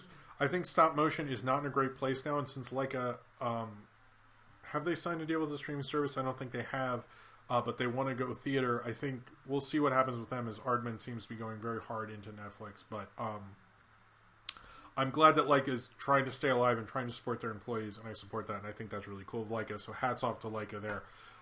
We need to support Laika. Zane Powers, everyone who's a moderator on the Discord went to a famous school. I went to the school where they shot Glee. Do you guys sing a lot, or do you just like hate Glee? I feel like it's the hate Glee part. So, the butthole cut of cats. We learned more about the butthole cut of cats and the behind-the-scenes drama, and everyone's talking about we need an oral history of a great documentary about the butthole cut of cats. There's no way to say that without laughing. But apparently, basically, the problem with the technical aspects of cats is Tom Hooper doesn't really know how visual effects works, and doesn't really get like what previs meant. So they show him previs things, and he'd get upset that he's like, well, you didn't finish the effects. And he goes, no, we show you this before we finish. And he goes, well, finish it, and then I'll look at it. And then so they had to spend extra time making these effects and extra money, and it became this huge thing. It became sort of ridiculous, to be honest with you, with everything with Tom Hooper. And apparently at some point there were buttholes on all the cats. Now, there seems to be no one sure who put the buttholes on the cats, and no one sure when they came off. Some sources have claimed that it was just something they did in kind of concept art, and the buttholes never made it into the movie. But someone is wondering if there are various shots or previous shots with buttholes in them. There seems to be some discussion about that. But people are hoping that someone somewhere has these files of the cats, with buttholes. And Tom Hooper has never made a good movie, right? And they're hoping that they can release this. I think what they should do, 1, why isn't Cats on a streaming service? And 2, release this on the box set. Put Cats on streaming. Well, everyone needs Cats right now. It's just like, we all got Parasite. Oh, by the way, I watched Parasite last night. It's still really good. But the Cats Butthole Cut, apparently has all sorts of drama. Try to read through some of these things. It's like the Daily Beast did a thing. But going through that, apparently working with Tom Hooper was hell because he disregarded and disrespected the visual effects artists. He didn't really care for them. He didn't shoot it properly. Like, they weren't wearing, like, suits that you could put special effects on, so it took them extra long to make any of these effects, and they had to work extra long to make the effects that would be presentable to his dumbass because he's, like, an auteur of great cinema. Sorry, I couldn't say that with a straight face. But I want them to release the Butthole Cut because, like, Cats is a ridiculous cult movie, and I think everyone would like a lot more buttholes in a cult movie. Because I think people would really like to go deep into that Butthole Cut and really understand it. There, I did it. Yeah, he did win an Oscar over David Fincher. The Oscars are a thing people take seriously. So anyway, Call Me By Your Name. It sounds like Armie Hammer and Timothy Chalamet are going to come back for the sequel, which is I thought I Call Me By Your Name is on hold. It takes place 10 years. It takes place 10 years after the events of the first Call Me By Your Name. They are working on the script right now with a different... I don't think they're doing James Ivory, who'd been working on the script forever for the original, but it sounds like they are doing a sequel. It is for real. I'm curious how you do a sequel for an art house movie and how you release that and how you... the marketing for that, because wouldn't you go limited, but wouldn't that, like, you probably have to go wide, like, that, I'm confused about all that, so we'll see about that thing. So I saw a trailer for something that I'm a little surprised there isn't more press about, but it's a film called Kubrick by Kubrick, and it's supposed to be a film that goes through interviews of Stanley Kubrick, and kind of like puts together a whole documentary based on things he said about directing and so forth, and like audio things that they had that have been recently discovered. It's supposed to be playing in festivals right now, but you know, there's none of those because of coronavirus. So they are trying to find a streaming service for it. I think that sounds like an amazing movie. I get sort of sick of people over talking about Kubrick because, let's be honest, let's be honest, cinephiles do talk about him too much. And I think, you know, he is fascinating, but it's just like, you know, there are other filmmakers. But I would like to see this film. I hope somebody picks it up because I think cinephiles would freak the fuck out. And it would definitely be something I would review. M. Blood Tea brings up Before Sunrise. That's true. Those are like, I guess you would have to do it like that. I just like, especially in today's modern, but those films open sort of wider than the others. No, I guess you would do it. You're right. M. Blood Tea, you got a point. Adjourn slot. Everyone's bringing that up. Okay. Well, anyway. Where are we? Oh, we're getting close to the end, and then I will take a quick bathroom break, and then we'll do Quibi. So, this is actual Quibi news. Reno 911, if you were there for the Quibi launch, which not many people did. You know what? Here's a real fact. Did you know more people... This is true, and this is hats off to Saber, I guess. More people watch the Saber Sparks gender swap video than have downloaded Quibi. That's a true statement. Yep. In fact, actually half. I don't know what the views are now, you know, but I saw it was like 600,000, something like that, when I saw it this afternoon. And then I noticed Quibi has 300,000. Anyway, Reno 911 is coming to Quibi on Monday, May 4th. It will have an episode every weekday, but it will not be before that. They've been doing like Zoom meeting YouTube videos. I haven't really gotten to check those out, but I am excited for them to come on Quibi. I think that could be a cool show. But anyway, damn,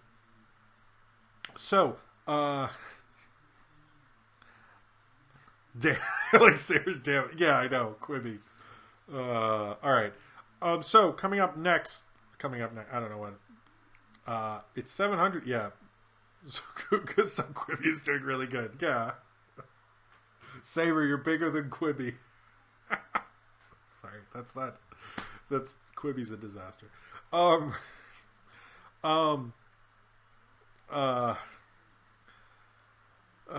Yeah. Saber videos don't cost $5 billion like Quibi did.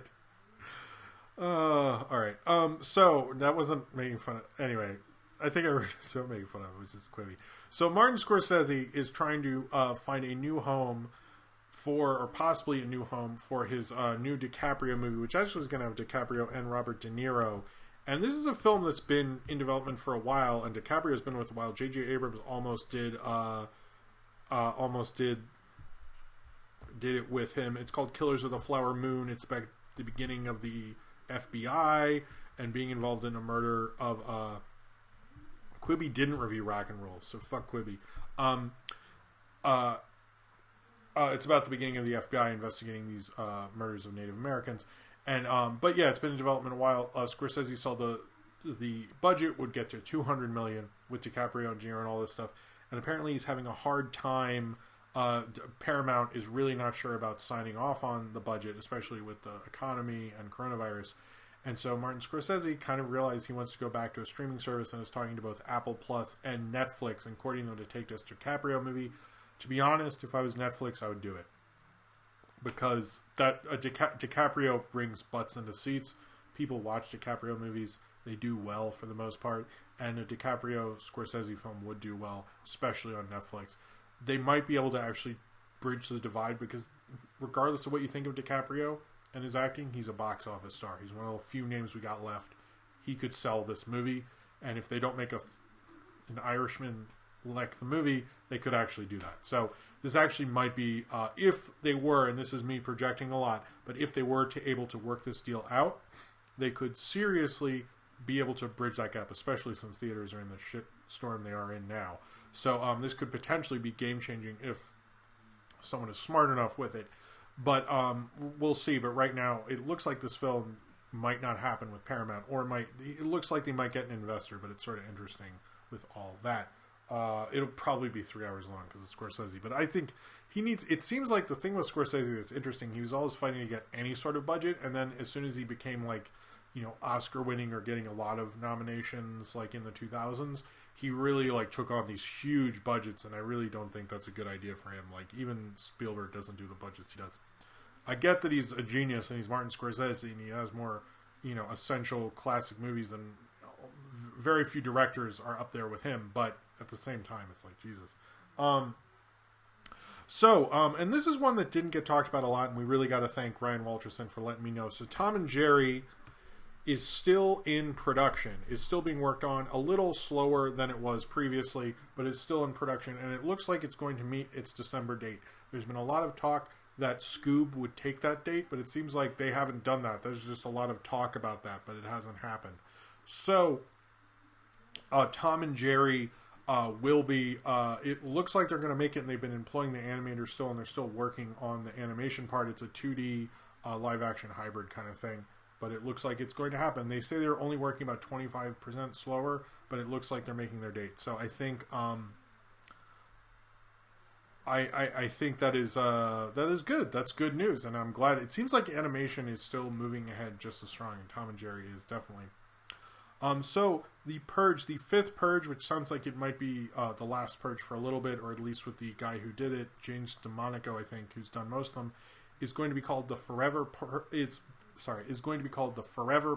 I'm not exactly sure the plot, but it is supposed to come out on July 10th. We'll see about that. I think if theaters are open, it actually will. It might be one of the films that opens when theaters open as well. So I got a request.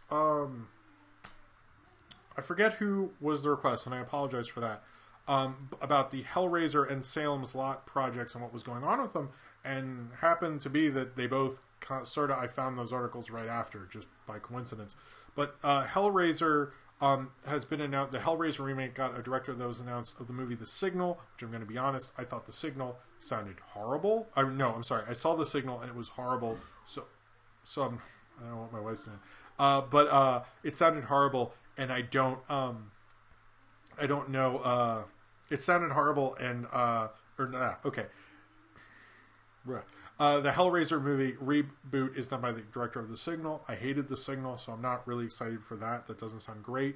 And then the Salem's Lot remake, was, actually asked, it got the Annabelle Comes Home director. Neither of these are great. A lot of people have always wanted John Carpenter to do a Salem's Lot movie, and I agree, and I wish he was doing it instead, especially because, why not have John Carpenter do it? But instead, they're having the guy who did Annabelle Comes Home, and then they're having the guy who did The Signal do Hellraiser. Neither sounds very promising to me. I haven't seen Hellraiser since I was a kid, and I need to rewatch it at some point. But that's what's going on with both those projects. That was announced this week. No comment, Saber. No comment. But you're right. It's been a long week. It's cool. She deserves it. What's coming back? That would be cool. Eric Peralta? I can't say things.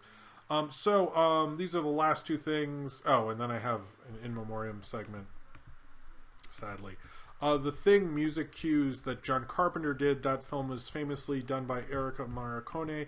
The score of that, which then they used parts of in Hateful Eight as well. But the specific John Carpenter music cues are going on vinyl soon. So if you wanted more John Carpenter music on vinyl, there you go.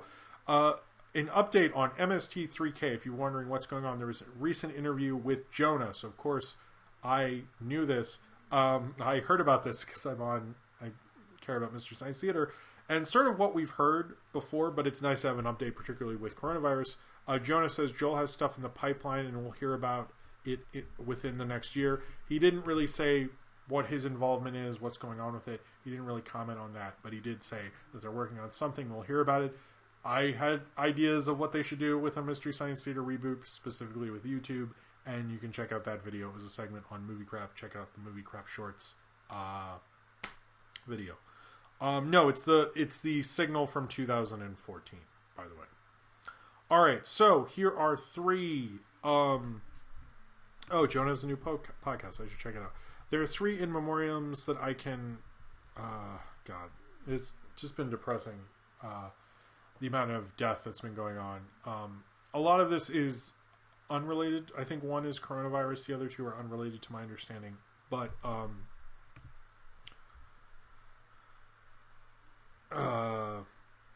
anyway, these seem unrelated. Two of them are unrelated. One is the visual effects visual effects producer, Rebecca Ramsey, died this week. What am I wrong about? The Signal?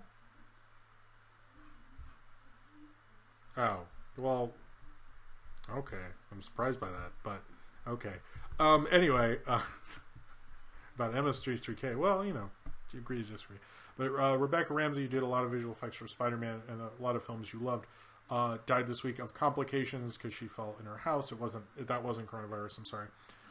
George Ogilville, who is the co-director of Thunderdome. George Miller just directed the action sequences. He directed the non-action sequences of that film. He died this week. He was a major influence on Russell Crowe and had a lot of fun, and had a lot of fun with him apparently, and was very supportive of the Australian film industry. He died as well this week, as well as Honor Blackman, who played Pussy Galore in Goldfinger.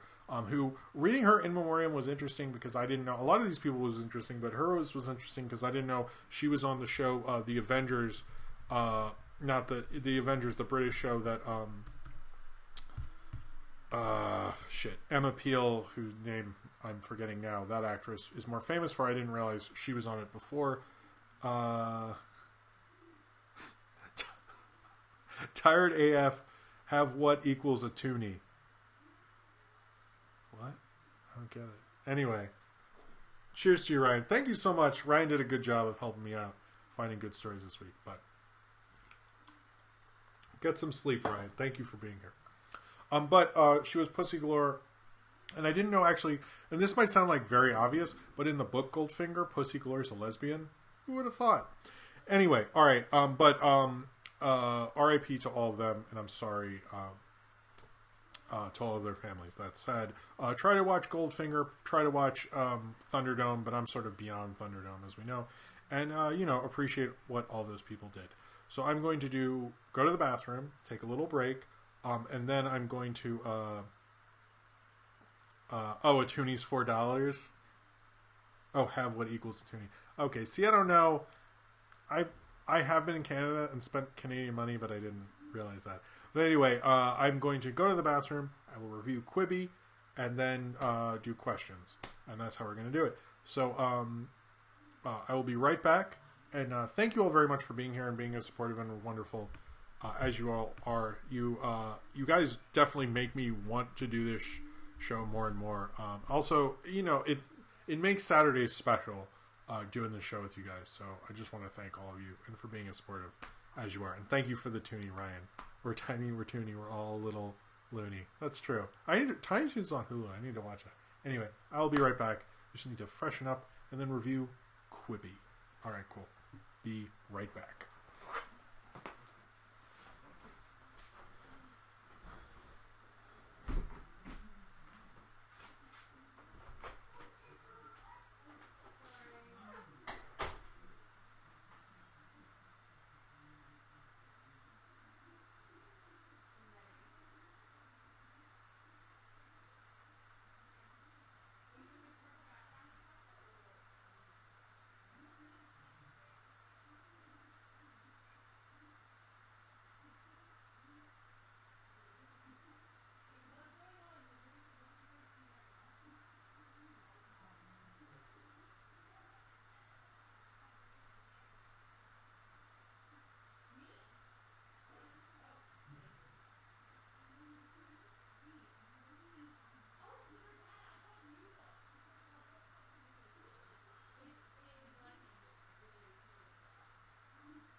Ugh. Okay, did anyone hear me talking to my wife and her friends? I'm curious if you did. Alright, so I have my phone up because I need to show you Quibi because it is only available on phones, so that's why I have it here. yeah, I want to thank you all for being here tonight. This has been a crazy show, I'd say. I think it's been a good show. What do you guys think? I think it's been a good show. Anyway, all right, man, we've been going for... I think I'm gonna... Anyway, so, thank you all for being here. Lightning Whiz Jim's returns. Please show Sophie Animaniacs. At some point, I try to show her Rugrats, Powerpuff Girls. We're doing all... Oh, Ryan brought up, and there's a special about Sesame Street about staying home that's going to air on most Turner channels on Tuesday, or Warner, or whatever, you know what I mean. It's going to play on all of them. So check that out. I think I brought this up before, but if I haven't, the puppeteers of Sesame Street have been bringing their puppets home and making kind of cool videos for kids. One that Sophie likes is Abby Cadabby doing a freeze dance. Elmo's showing you to self-hug. Also, we've been doing the app, the Sesame Street app, which has a ton of games for free. I've been wanting to send out a tweet to just saying, like, and I really, I might be getting a little weird. I was not supposed to talk about Quibi. But I want to say, I think, and I've said this before publicly, I think Sesame Street is maybe one of the greatest accomplishments that the television medium has ever done.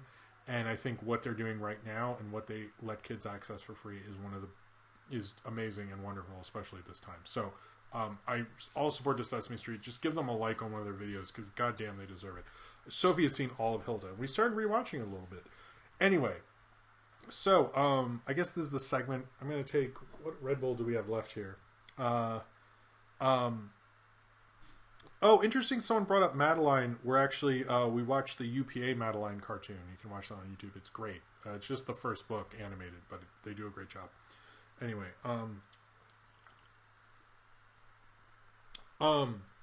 so, I wanted to talk about Quibi. So, Quibi is the streaming service... Quibi is the streaming service... let's start over. Abby Cadabby is very popular. Alright, so... So Quibi launched this week. Obviously, it's not doing very successful. Sorry I compared Saber to Quibi. But one is someone who I love very dearly, and the other is a failed streaming service. But Quibi launched this week.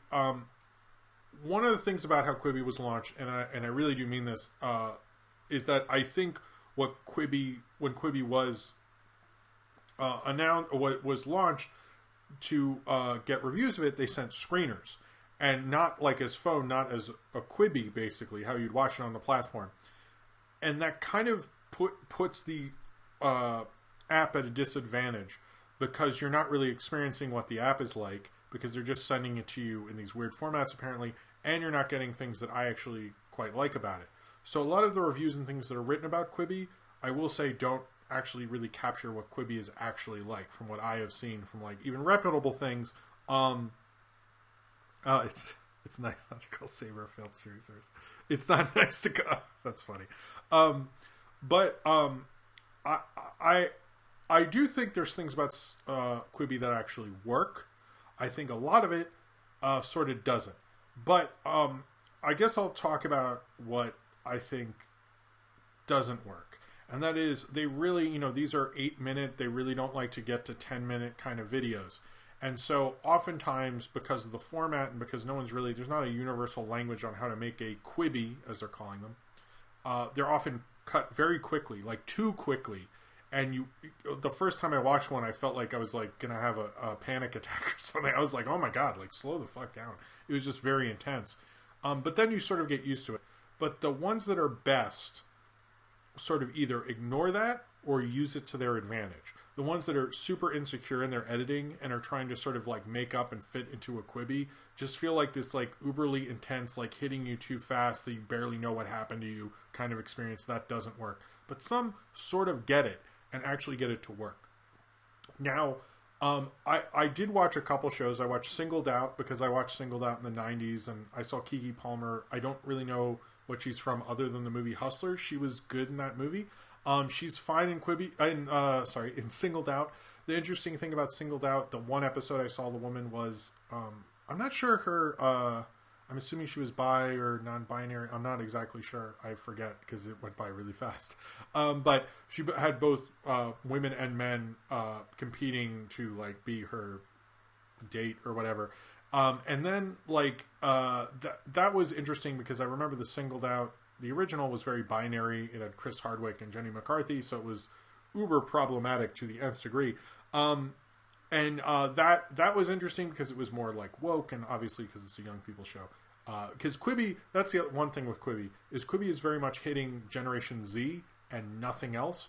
So as much as Disney Plus at least attempted to be all audience, it's maybe definitely more skewed towards children and families. Mandalorian broke that open a little. Or Netflix or Amazon Prime certainly have arenas in certain different demographics, and maybe they're better in some than others. But Quibi is definitely on Generation Z, which was odd for a streaming service to do. I understand phones, that means younger, but I feel like it could have appealed to more people because there's no kid shows. There are 4 animated shows. I looked this up. And there are 4 animated shows, one by Justin Roiland. None of them were at launch. I don't know when they're premiering exactly. I did look. I looked for animation or cartoon. I couldn't find any of that. And the thing with Quibi, and I'll sort of show you, is you can switch. The turnstile thing is weird because when you're watching it, and I'll probably keep my phone down. At first, I just wanted to see where. Okay, hold on. I wanted to see how the stuff works. So I'm gonna play one of the things. Is it starting at the beginning? Okay. So when you do it, you can switch back and forth, and some shows are really good at doing like you go here, and hold on. Let me get my hold on. OBS, where you at, boy? Okay, when you go here, and then when you switch, it flips. See, and some shows are really good at doing that. And others aren't, because you'll have a shot of like me right here and then it'll transition to here. And some know how to do that and get the art of it, and some don't. And some really shouldn't. I wish they wouldn't give you the option for some shows. Now, the other shows I watched that are narrative shows was, hold on, I can tell you actually, where the streetlights go on, which actually I think was my favorite show. It's more of, I would say, I don't want to play it now because I don't want to watch it just yet, but it was actually really good. And what was it called? Sorry. Where the Streetlights Go On has the most interesting arc I've ever seen for a show, for any property, because it was developed as a movie. Then it became a TV pilot that's played at Sundance, and a lot of people said it was the best thing they saw at Sundance that year. It never got picked up. And then it became a Quibi, which I think is like a de-evolution, I think. But it's sort of like sort of a Stranger Things, but with the 90s and with a murder mystery. And I will say, I think a lot of what it was doing with the 90s was fucking cringy as all hell. Like, they had a part where, like, there's this teacher who's really cool, and he's dating a... oh, hey, Andrew, how's it going? He's dating this student, and there's a part where like he was so cool when Kurt Cobain died. He didn't talk. He just put the boombox on his desk and listened to Nevermind all day. And part of me was like, that's embarrassing, and what horrible school lets you do that? And second was like, who plays Nevermind when In Utero is way better? But that's a whole other thing. But because that was the take, right? But they sometimes go over 90s, but it's written by a kid in the 90s, so part of me is like, when I was like 12, I would think that's cool, so I sort of get it. But I was really compelled by that show. I think there's certain points where I'm like rolling my eyes at the narrative decisions they made, but I was surprised. I was just sitting on my bed. Niji Kichu's here. Hold on, let me finish this. I was surprised. I was just sitting on my bed watching it, and I was just like struck by the whole thing, and I watched the entire 8-minute Quibi really quickly. So if there's any show, I would say, and I held it like this, it's not, that show isn't good at doing the turnstile thing. Sophie's in my background. That thing's not good at doing the turnstile thing at all, because you really want it, I guess, horizontal, not vertical, basically. Let me hold on, and I'll go back to Quibi real quick, because Niji Kichu, I've missed you. Where have you been? Alright, Niji Kichu says, fun fact, if you found a penny on the ground while you were out walking, you would have made more money than the movie Cuck on the box office. At the box office, I guess. Okay, that's interesting. I guess. That's more depressing than a fun fact, but cheers to you. Also, coronavirus. Don't pick up change right now. All right. But Where the Streetlights Go On is the show I've got the most into. The other one is about, I think it's called Mayor on the Run. Was that it? Where? Sorry, you're just watching me. Oh, Run This City. That was really good, and I give props to that one because a lot of these shows aren't good at figuring out how to switch the phone thing, how to go back and forth. And Run This City, I noticed when I was watching it vertically, I could still follow it, and it actually did a really good job of translating that to the different turnstile effect, which I think a lot of these things don't do. They have an awkward vertical video and a great horizontal video, and that was able to do both and understand where the camera needs to be at a certain time. So and Run the City was actually good for the one episode I saw. I might watch all of those. There's certain things they have. They have series, and then they have what they call Quibi movies. I think I'm not sure if When the Streetlights Go, whatever it was. Sorry, Unplugged is great too. If that is a movie or a show, I think it was a movie because it was originally was. But that's sort of odd. Like you do a whole thing. I might review one of these when I get to the full end of them, especially if there's animation on this. I plan to at some point. It's sort of an interesting, odd concept. The whole idea of a Quibi, and I sort of want to, have a review of one just to experience like a whole narrative arc with the thing. But here's what Quibi's best at, and I really do mean this. It's okay that you're late, Nijikichu. The best thing that Quibi is good at is news. It is very good at news because the news, in terms of like when you get to broadcast kind of shows, they basically only have 6 or 7 good minutes in them anyway. So if you just condense that without all the bullshit and the human interest crap, you actually get a pretty good condensed thing. I was making pancakes and I got to go through each. If I follow the NBC one, it'll just play from where you left off, so you can just catch up with the news actually. And it went by really quickly. I actually really liked it. Tunjay, thank you for the super chat. Brought up that Mulan opened in Norway and made $874. That's true. It did open in a few places, and I guess Norway has gotten to see Mulan. So cheers to them, and cheers to you, TuneJ723. Thank you very much. But the news is really great on there, and I also like... So I'm following two things. The nightly report with NBC, and I really do like it because they're really good at doing the flip screen thing, and I'll show you real quick. Because they do have... No, it's just like it goes... I need to have my monitor up. So you go like this, and it's really good at switching between them. They're much better at it than others are. This doesn't look great right now. But especially one that's really good at it is the entertainment show they have from Rotten Tomatoes called Fresh Daily by Rotten Tomatoes. I know it's produced by Simon Thompson, who I like his... Oh, it's not on anymore, but it's on a hiatus, Meet the Movie Press. And he's a nice guy to me, and I like Simon Thompson in general. But it has Tim as Andre Meadows, and as you can see when you're watching it, it's really good at doing the split screen thing and keeping it like that. And if you see he's right there, and they're very good at understanding how to do this thing with it. The thing with the news shows, and this lady the white lady right there, the thing with the news shows is obviously they couldn't send out a screener because they're news shows, and they're all talking from their living rooms. But that show's really good at understanding having the two cameras of the two hosts and flipping them, and it works quite naturally, and it works within the thing. And they actually do recommendations that aren't just the big mainstream movies. They're kind of more foreign films that are being promoted by those streaming services, but most of those places don't normally do. Like Entertainment Tonight's not going like, hey, Les Miserables is on Amazon Prime. Access Hollywood's not doing that. But the Fresh Daily actually is. So, or they did a whole thing of recommending South Korean films because of Parasite. Now that's not like the most like, it's, Mubi's not going to like go crazy because they're film recommendations, but they're better than most mainstream things are. And for a 6-minute entertainment show, they do a damn good job. Now I guess the bigger thing is, wouldn't it, did I say it wrong? I probably did. That is on, yeah, but, I think the bigger thing with this is I don't think they should have invested this much money. And I think if it was just a news app, because BBC also has a news show as well, if it was just a news app, I think this would be a great app and I would keep it. I don't know if I would pay for it, and I think it's stupid that this isn't just an ad-supported version, because I'd actually keep it just to watch the news and the Fresh Daily thing, which I actually like. Ryan can stay up if he wants to, but if you're tired, Ryan.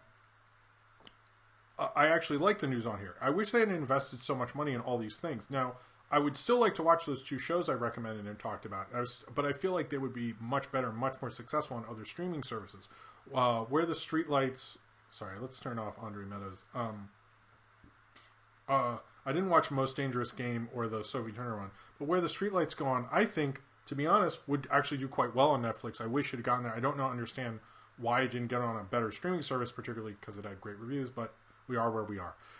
But I wish, and same with Run This City as well. But as a news app, if they had just put not $5 billion, but $1 billion in it, or less than that, and this was just a news site, it would have actually worked well. It sort of is basically like, YouTube, but the thing with YouTube is people like short videos, or they like really long videos, and I saw someone tweet this, it's like Quibi's whole idea and their whole idea of like these 8-minute things aren't really working for how we consume media at this time. So I think basically if I was running Quibi, I would have been like, why don't we just make an MCN, a multi-channel network, much like what Frederator is for me and everybody watching the cartoon community. But instead of, they're just managers and stuff. In this case, they would just fund all these major big projects and have them be on YouTube. Would probably have been a lot more of an effective way than launching a whole new streaming service. This is basically like corporate YouTube. And to be honest, I don't really need that. The thing that really works for it is having, like, YouTube doesn't have a thing necessarily, like it'll just play things, but it won't play things that you picked as well as Quibi does. And with Quibi's follow feature, I actually think that works really well because they don't have a lot of shows, and I can just see, they'll just autoplay the news and the Fresh Daily thing, and I think that's great. So I would say if you're going for a news source, I actually think you just want to get hit with like the big headliney things and so forth. It's actually very good for that. But in terms of narrative, I like those shows on it. I think the documentary Run This Town, or Run This, I keep messing things up, I'm sorry, I think is probably the best thing they have going and understands the platform the best. And Where the Streetlights Go On, I think is the best show because it captivates me. I mean, it captivates me like that movie The Joker did. It captivated me while I was watching it, but afterwards I was like, I don't know about this. But not as much. That was unfair to that show. It's not as bad as Joker. But I think ultimately Quibi is an interesting experiment, but I don't understand its use for it. Ultimately, they should have just made, a company that made a lot of corporate YouTube channels, and it would probably already be profitable, and more people would have watched it. But launching a streaming service like this is kind of a joke. I think it is unfair for them to measure them against Disney Plus because they couldn't promote as well. And also, this is a weird time to launch anything, so I don't think like the numbers were going to be in your favor anyway. And everyone's stuck at home and binging. They're not going to watch 8-minute things. It's kind of a huge problem to launch right now. I'm surprised it didn't delay. Maybe they'll get people in because people are bored and looking for something. But I recommend it for the news, and I'll probably keep it around and keep watching it for a little bit. I might do a segment as a review of Where the Streetlights Go On, or Run This Town, or Run whatever. Sorry, I might do that. But that's probably as far as I can't really take it much more seriously than that. And the fact that it has no kid shows, no animation, it doesn't necessarily, I think, appeal to too many people. I do think if they made a simpler, just ad-supported news app, they honestly really have something. And that you could catch up with the news that way, that sounds actually very appealing to me. But everything else, honestly, should just go on YouTube, and it would do a lot better. Because the fact of the matter is, like, that show Hot Ones with the wings and the hot sauce, that gets like 13 million views and so forth, and you're not really getting that with your 300,000, which, by the way, isn't the amount who are watching. That's the amount who have downloaded. And I've heard a lot of people who downloaded it who haven't watched it, and it actually took me like almost all night to fully download it. And then it like wouldn't, when I deleted it from my iPad, because it went to my iPad too for some reason, it's like Ghost was still there for a while, so I had to restart the. So it's like there are too many issues with it. It's too much of a problem. But I do think there's interesting things about it, and I would recommend those 2 shows. But it also, there should be a desktop version. There should be a Roku app version. The fact that it's only on a phone, I don't know. I'm always fascinated by new ways to discover content, and to tell stories and everything like that. So part of me was just very curious. I know we've all joked about Quibi and how it was going to be the next big thing. It's not, but I do find it interesting that the thing that I find I like most about it is not the thing they're advertising, because they couldn't, because it just started. But I like those things, and I like the news, and I like the fresh daily thing, and I think those are fine for what they are.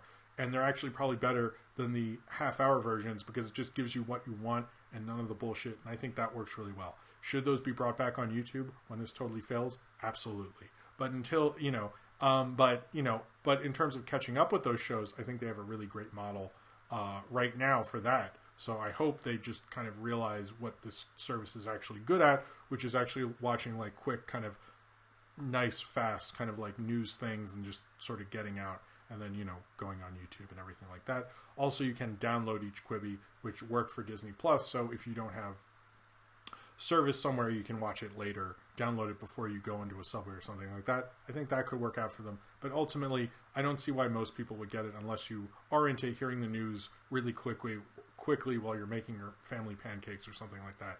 I don't necessarily think it appeals to Generation Z or anything. I think ultimately it's kind of a botched experiment that they put way too much money in. I think maybe they could just say this is presented by Quibi on YouTube would be the best way to save it. But in terms of if you should download it or anything like that, if you're interested in catching up on news or watching that Andre Meadows show, which I actually think is pretty good, then I would check it out. But otherwise, I think maybe forget about Quibi for now. But if you're interested in those experiments, I would genuinely check out Quibi. Oh, I would generally check out Quibi. Just, while it lasts, you get 90 days free, and, hopefully don't sign up before that. Zane Powers, thank you very much for the super chat. How many Quibis will Quibi last for at this rate? What's 8 minutes times 90 days? Because no one's paying for it yet. I don't think it'll last the year. It's also Katzenberg, who's anyway, sorry, I went on a rant about Quibi, but I actually did spend a lot of time going through it, so. All right, so this is the questions part. I'm going to do 2 Patreon questions. If you have a question, get it ready. I'll try to read a few. If I do not get to your questions, we have the Discord server, and we have a channel called Ask Jim. Oh, that's cool. Which subway station, Sneaky Boy? I'm curious. I probably did that. Anyway, cheers to you. Oh, Zane Powers. I forget if I drank to you, but... All right, so I'm going to do the 2 Patreon questions and get your questions ready. But as I said, you can go to the Discord server and ask me a question there, or just tweet me or anything like that. All right, so Tay Hallett, do you think we'll see animation shorts on Quibi given the aspect ratio gimmick? I don't know about shorts, but there were those 4 shows, one from Justin Roiland, one about a horoscope or something like that. There's supposed to be those, but there don't seem to be a lot, and I don't know air dates on that. But thank you very much for the question, Tay Hallett. Scott Green, or Sinram, who you should check out his channel, he did that response to me saying I don't believe in the 3-act structure, which I encouraged him to do, by the way. But I think he did a good job with that. He said, any film so laughable it literally made you laugh, mine would be Air Force One. Actually, Sinram, I did that at Fast 5 because we saw it sort of as a joke with my friend, and my friend and I were laughing so hard. Everyone was looking at us, but we just thought it was absolutely hilarious. So that's happened. That has happened to me before. A movie that wasn't funny that I laughed at. So thank you, Sinram. All right. Okay.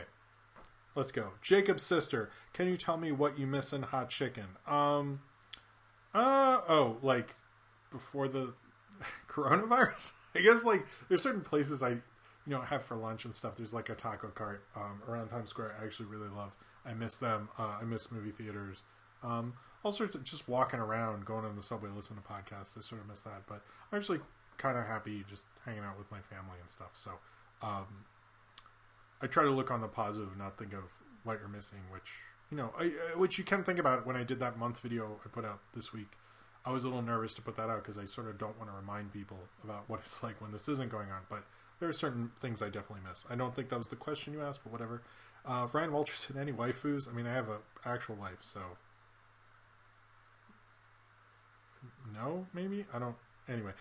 Zane Powers, was Lilo an abusive little sister? I've seen this whole thing. No, I just think the interesting thing about Lilo and Stitch, and Saber and I did do a video on... Or it was... I helped write on that video as well. Is that they're not a perfect family, and that's the point. And the fact that people are putting on like certain stereotypes of what a family should be in a movie shows me that they don't fully understand that film, because the point was they weren't a perfect family. They would fight, they would get in arguments and things like that, and they were supposed to do that. So I think I'm just gonna have water. I think that was actually a really good depiction of a little kid, and I don't find her to be abusive. It's just a little kid, and people I think are taking that too far. Cornbread, what original 2D character do you think transitions the best to CGI? Yeah, I would say SpongeBob. I would say SpongeBob. Probably. I can't think of anyone else. I would think Felix the Cat would, to be honest with you. I am Alnick asks, what are your thoughts on Killing Eve? I haven't really watched much of it, but it seems cool. I haven't really watched full episodes, so it's probably a bad opinion. Question, when do the streetlights come on? Guess around 6:30, whenever the sun goes down, I would say. Nathaniel Fogo, which part of New York do you live? My mom wants to know. I'll just say Brooklyn. I don't really want to get into specifics, but I'm deep in Brooklyn. You know, sorry, Nathaniel Fogo's mom, but I'm okay. Don't worry, I'm fine. M Blood T, who will be the future Oscar winner for playing Dr. Fucci in an inevitable biopic?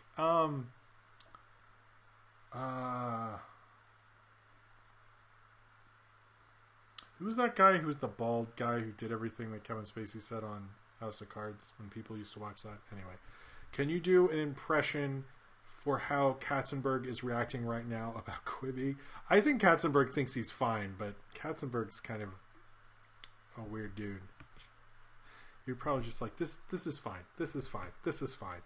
The Nerdification, do you think the Spider-Verse or the MCU could do something interesting with the Clone Saga? No, and they shouldn't. Jacob's Shelter. I think I said sister. I'm sorry, Jacob Shelter. Moonwalker review when there's a sequence animated by Will Vinton. I've wanted to do Moonwalker for a while. Moonwalker is a weird movie, but you're right. There is a sequence by Will Vinton, and it's great. What's the worst crossover you've seen? I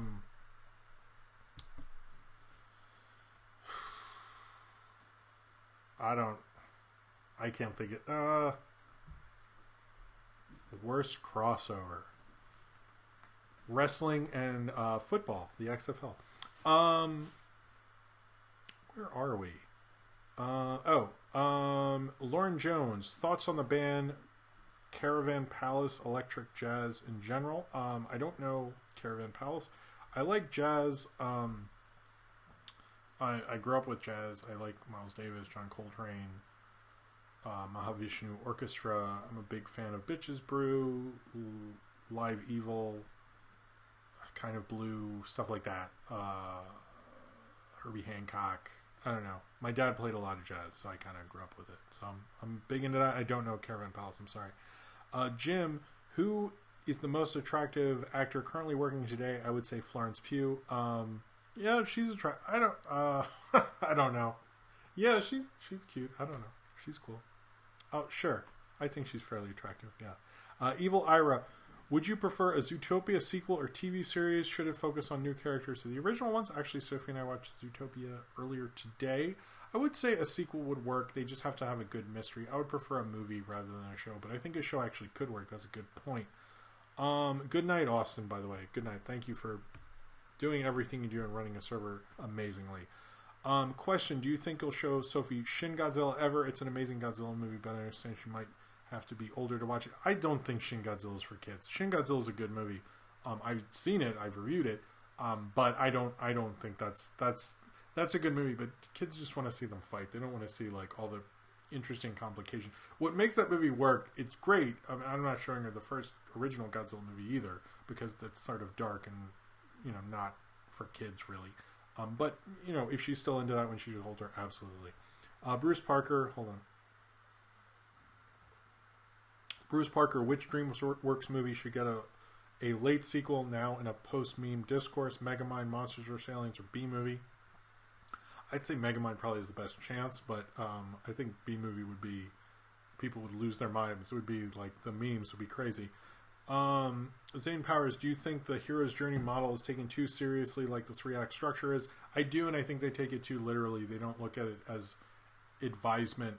They look at it as a rule, and I don't think it should be a rule. I think it should just be an idea that you meld with, but I don't think it's something you should take, A, B, C, D kind of thing. Pencil tip workshop, where are we going? Pencil tip workshop, movie you didn't expect to like, but you enjoyed a lot. How to Train Your Dragon. I hated that trailer, and I love that movie, so that would be one. What's the story behind all of your cats' names? Olive came with that name, Toulouse because of Aristocats, Buster because of Buster Keaton. Tannerlands, is there a Disney film that you would benefit from a live-action remake? If yes, what would it be, and who would you want to write and direct it? None of them, and no. There we go. Oh no. Black Cauldron and Sam Raimi. There we go. Sorry. But otherwise, no. Hold on. Okay, here we go for Saber Sparks. I'll do this one and I'll get back to everyone. One more for the road. Thanks for doing the show, Jim. I always enjoy watching, especially during this quarantine. Fun way to keep company and something to look forward to during the work week. Oh, thank you very much, Saber. And thank you very much for being as supportive as you are. Cheers to you. Everyone, if you're not subbed to Saber's channel, I'm sure you are. Check out the gender swap video. I think it's pretty cool. I'm proud of it and how well it's doing. Beating Quibi. Fuck those guys.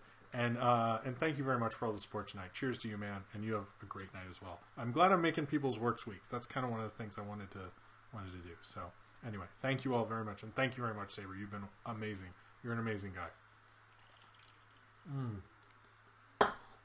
Someone should make a cut of just me drinking Red Bulls. Don't, because I want to do that now. Okay. Anyway, thank you very much, Saber. That was wonderful. Okay, now I need to get back to where were we? Thank you. That was very nice of you, Saber. All right. Do you have a favorite Chinese director? I would say I can't say that. I don't think I know enough specifically. Guess Wong Kar-wai? Let's just say that, I guess. Frank Clark, is there any Tokusatsu that you have seen that you recommend? Is that the guy who did... Is that the house guy? I'm not sure. I'm sorry. I'm not sure. Frank Clark, I'm not sure. I'm sorry. If that's the house, I haven't seen enough other than house, so I can't say. If it's someone else, I apologize. TuneJ723, thoughts on Thomas the Tank Engine? I just remember an article calling that a fascist show along with Paw Patrol, and we know what you think about Paw Patrol. I didn't grow up with it, and when it was on, I didn't have much of an attachment to Thomas the Tank Engine, so I don't really have much thoughts. I mean, I don't really get how that's still a thing. I mean, it's a fucking train, and it's 2020. Like, how's that such a thing? What's New Pussycat from Zane Powers? Whoa, whoa, whoa. Nerdification. Have you seen Spider Baby? I think I have, but I don't remember it, to be honest with you. Niji Kishu. In the first episode of the anime, Keep Your Hands Off Ilizikin. I heard that is good, by the way. The character blown away by an anime and said somebody made this, and has anything made you realize the same thing back then? Actually, when I was 9, I think for some reason I watched Return of the Jedi, and my mom explained to me that someone directed it. I think she either incorrectly stated it, or I thought that George Lucas had directed Return of the Jedi. He didn't. I think it's Richard Matheson. Maybe I might get the name wrong, but that I remember. I went to school the next day and I'm like, people make movies. I could do that. I could work on movies and stuff. And I remember feeling that way, like the cheaper indie things like Clerks and stuff. But I remember feeling that way, like going like, whoa, and it really hit me. I remember that feeling. It's like a life-changing thing, So, same with, I will say, when I first made my first cartoon, it made me feel that way, because I was like, okay, I can make a cartoon, even though it was Cletus the Fetus, and it was the theme song, actually. I remember going, even though it sucked, I was still like, it takes forever. I missed an entire, the school was closed for a while, and it was snowing. It was an epic snowstorm in New York, and I just worked on this crappy animation, but it made me feel so accomplished. So that was maybe Anyway, I wanted to see that show. I kind of might watch that show. That seems like a cool show. Is it a cool show, Nijikichu? Let me know. Cornbread, what do you think our chances are getting the Star Wars Holiday Special on Disney Plus? I think they should do it, but I think Lucas might, since he even fucked with the Star Wars, like messed with it again before it went on Disney Plus, or before they sold Star Wars. I bet you he has some stipulation that won't let them. Bruce Parker, if you could get a big name director to guest star on Pizza Party, who would you choose? I would probably say John Waters, but I think Sam Raimi everyone would freak out about. I think Gendy would be the best. When did you learn to not take the Oscars seriously? I will tell you when. When I was a kid, I was getting really into film, and one of the big directors I was into was Spike Lee, and I saw Do the Right Thing, and I thought, this is one of the greatest films ever made. It's one of the best American films ever made. It's definitely one of the best films of the 80s, and I was obsessed. And I went to look at the Oscars, and I go, obviously this won Best Picture, Best Director, or something like that.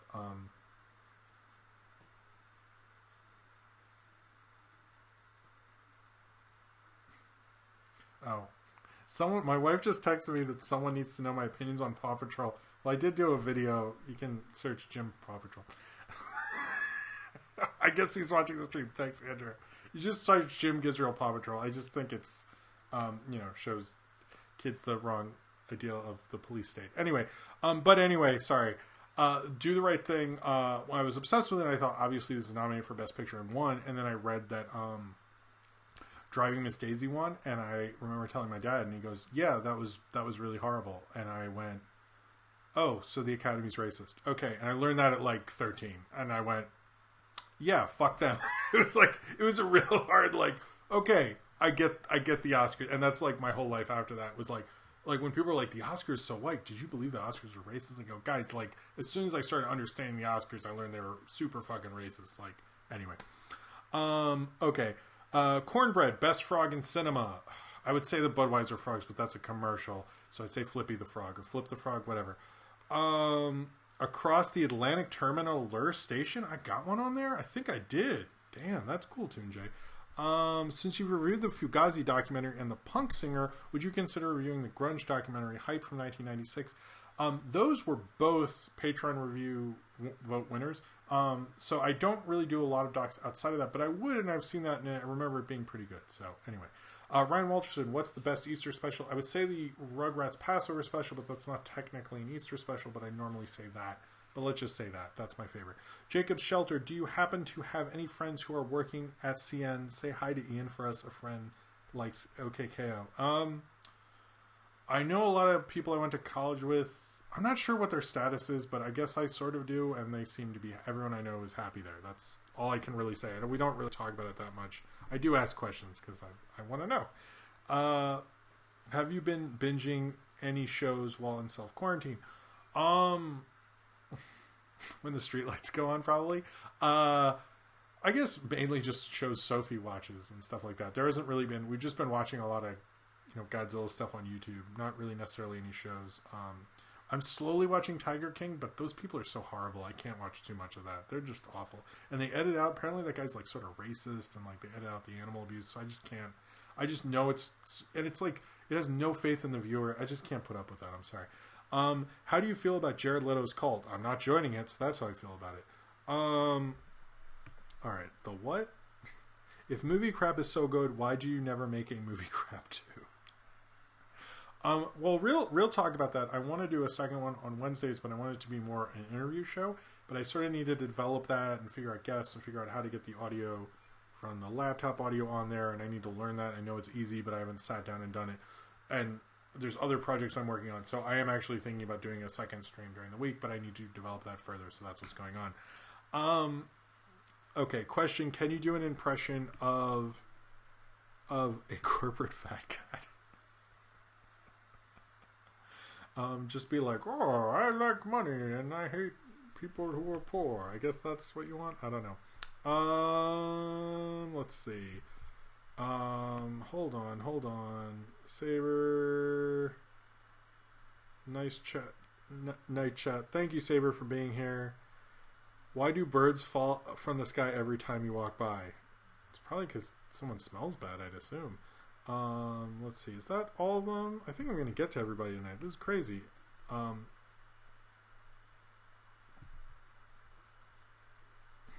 I like that Eugene Merman saying, oh, here we go. As told by Gonzo. What's up, Jim? Have you seen Clubhouse Detectives 1996? Underrated gem from the 90s. I haven't. Have a good weekend, fan. Thank you very much, as told by Gonzo. Cheers to you. When will you have a stream when you play games with us? That would not be something any of you want. Trust me. You'd be like, wow, Jim sucks. That's what I think it would be. All right. I think I got to everyone. If movie crap out of food time, would it be movie crepe? I would hope so. That's amazing. All right.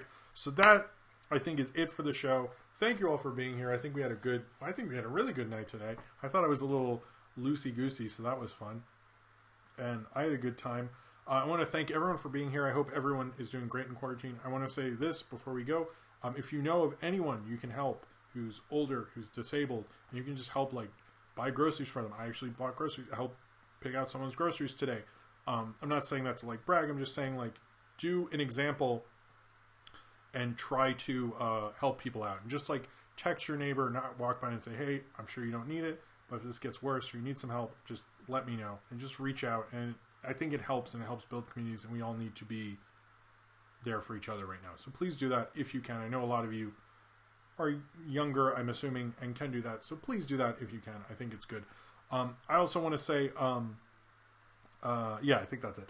I'm going to have a video tomorrow, which will just be the Quibi segment cut up. The interview with Adrian Sierra is on Monday, and then Trolls Tuesday or Wednesday. And I don't think any videos, there might be a little bit of a break because I'm working on a video essay thing. I'll tell you more. You'll see it, and I'm excited for it, just to build some hype, I guess. But anyway, thank you all very much. Everyone do good. Watch some cool movies. Check out Detour. It's a public domain film. I recommend it all the time, but I'm going to say it again. And see some good movies. Work on projects that you've always wanted to. I'm going on way too long.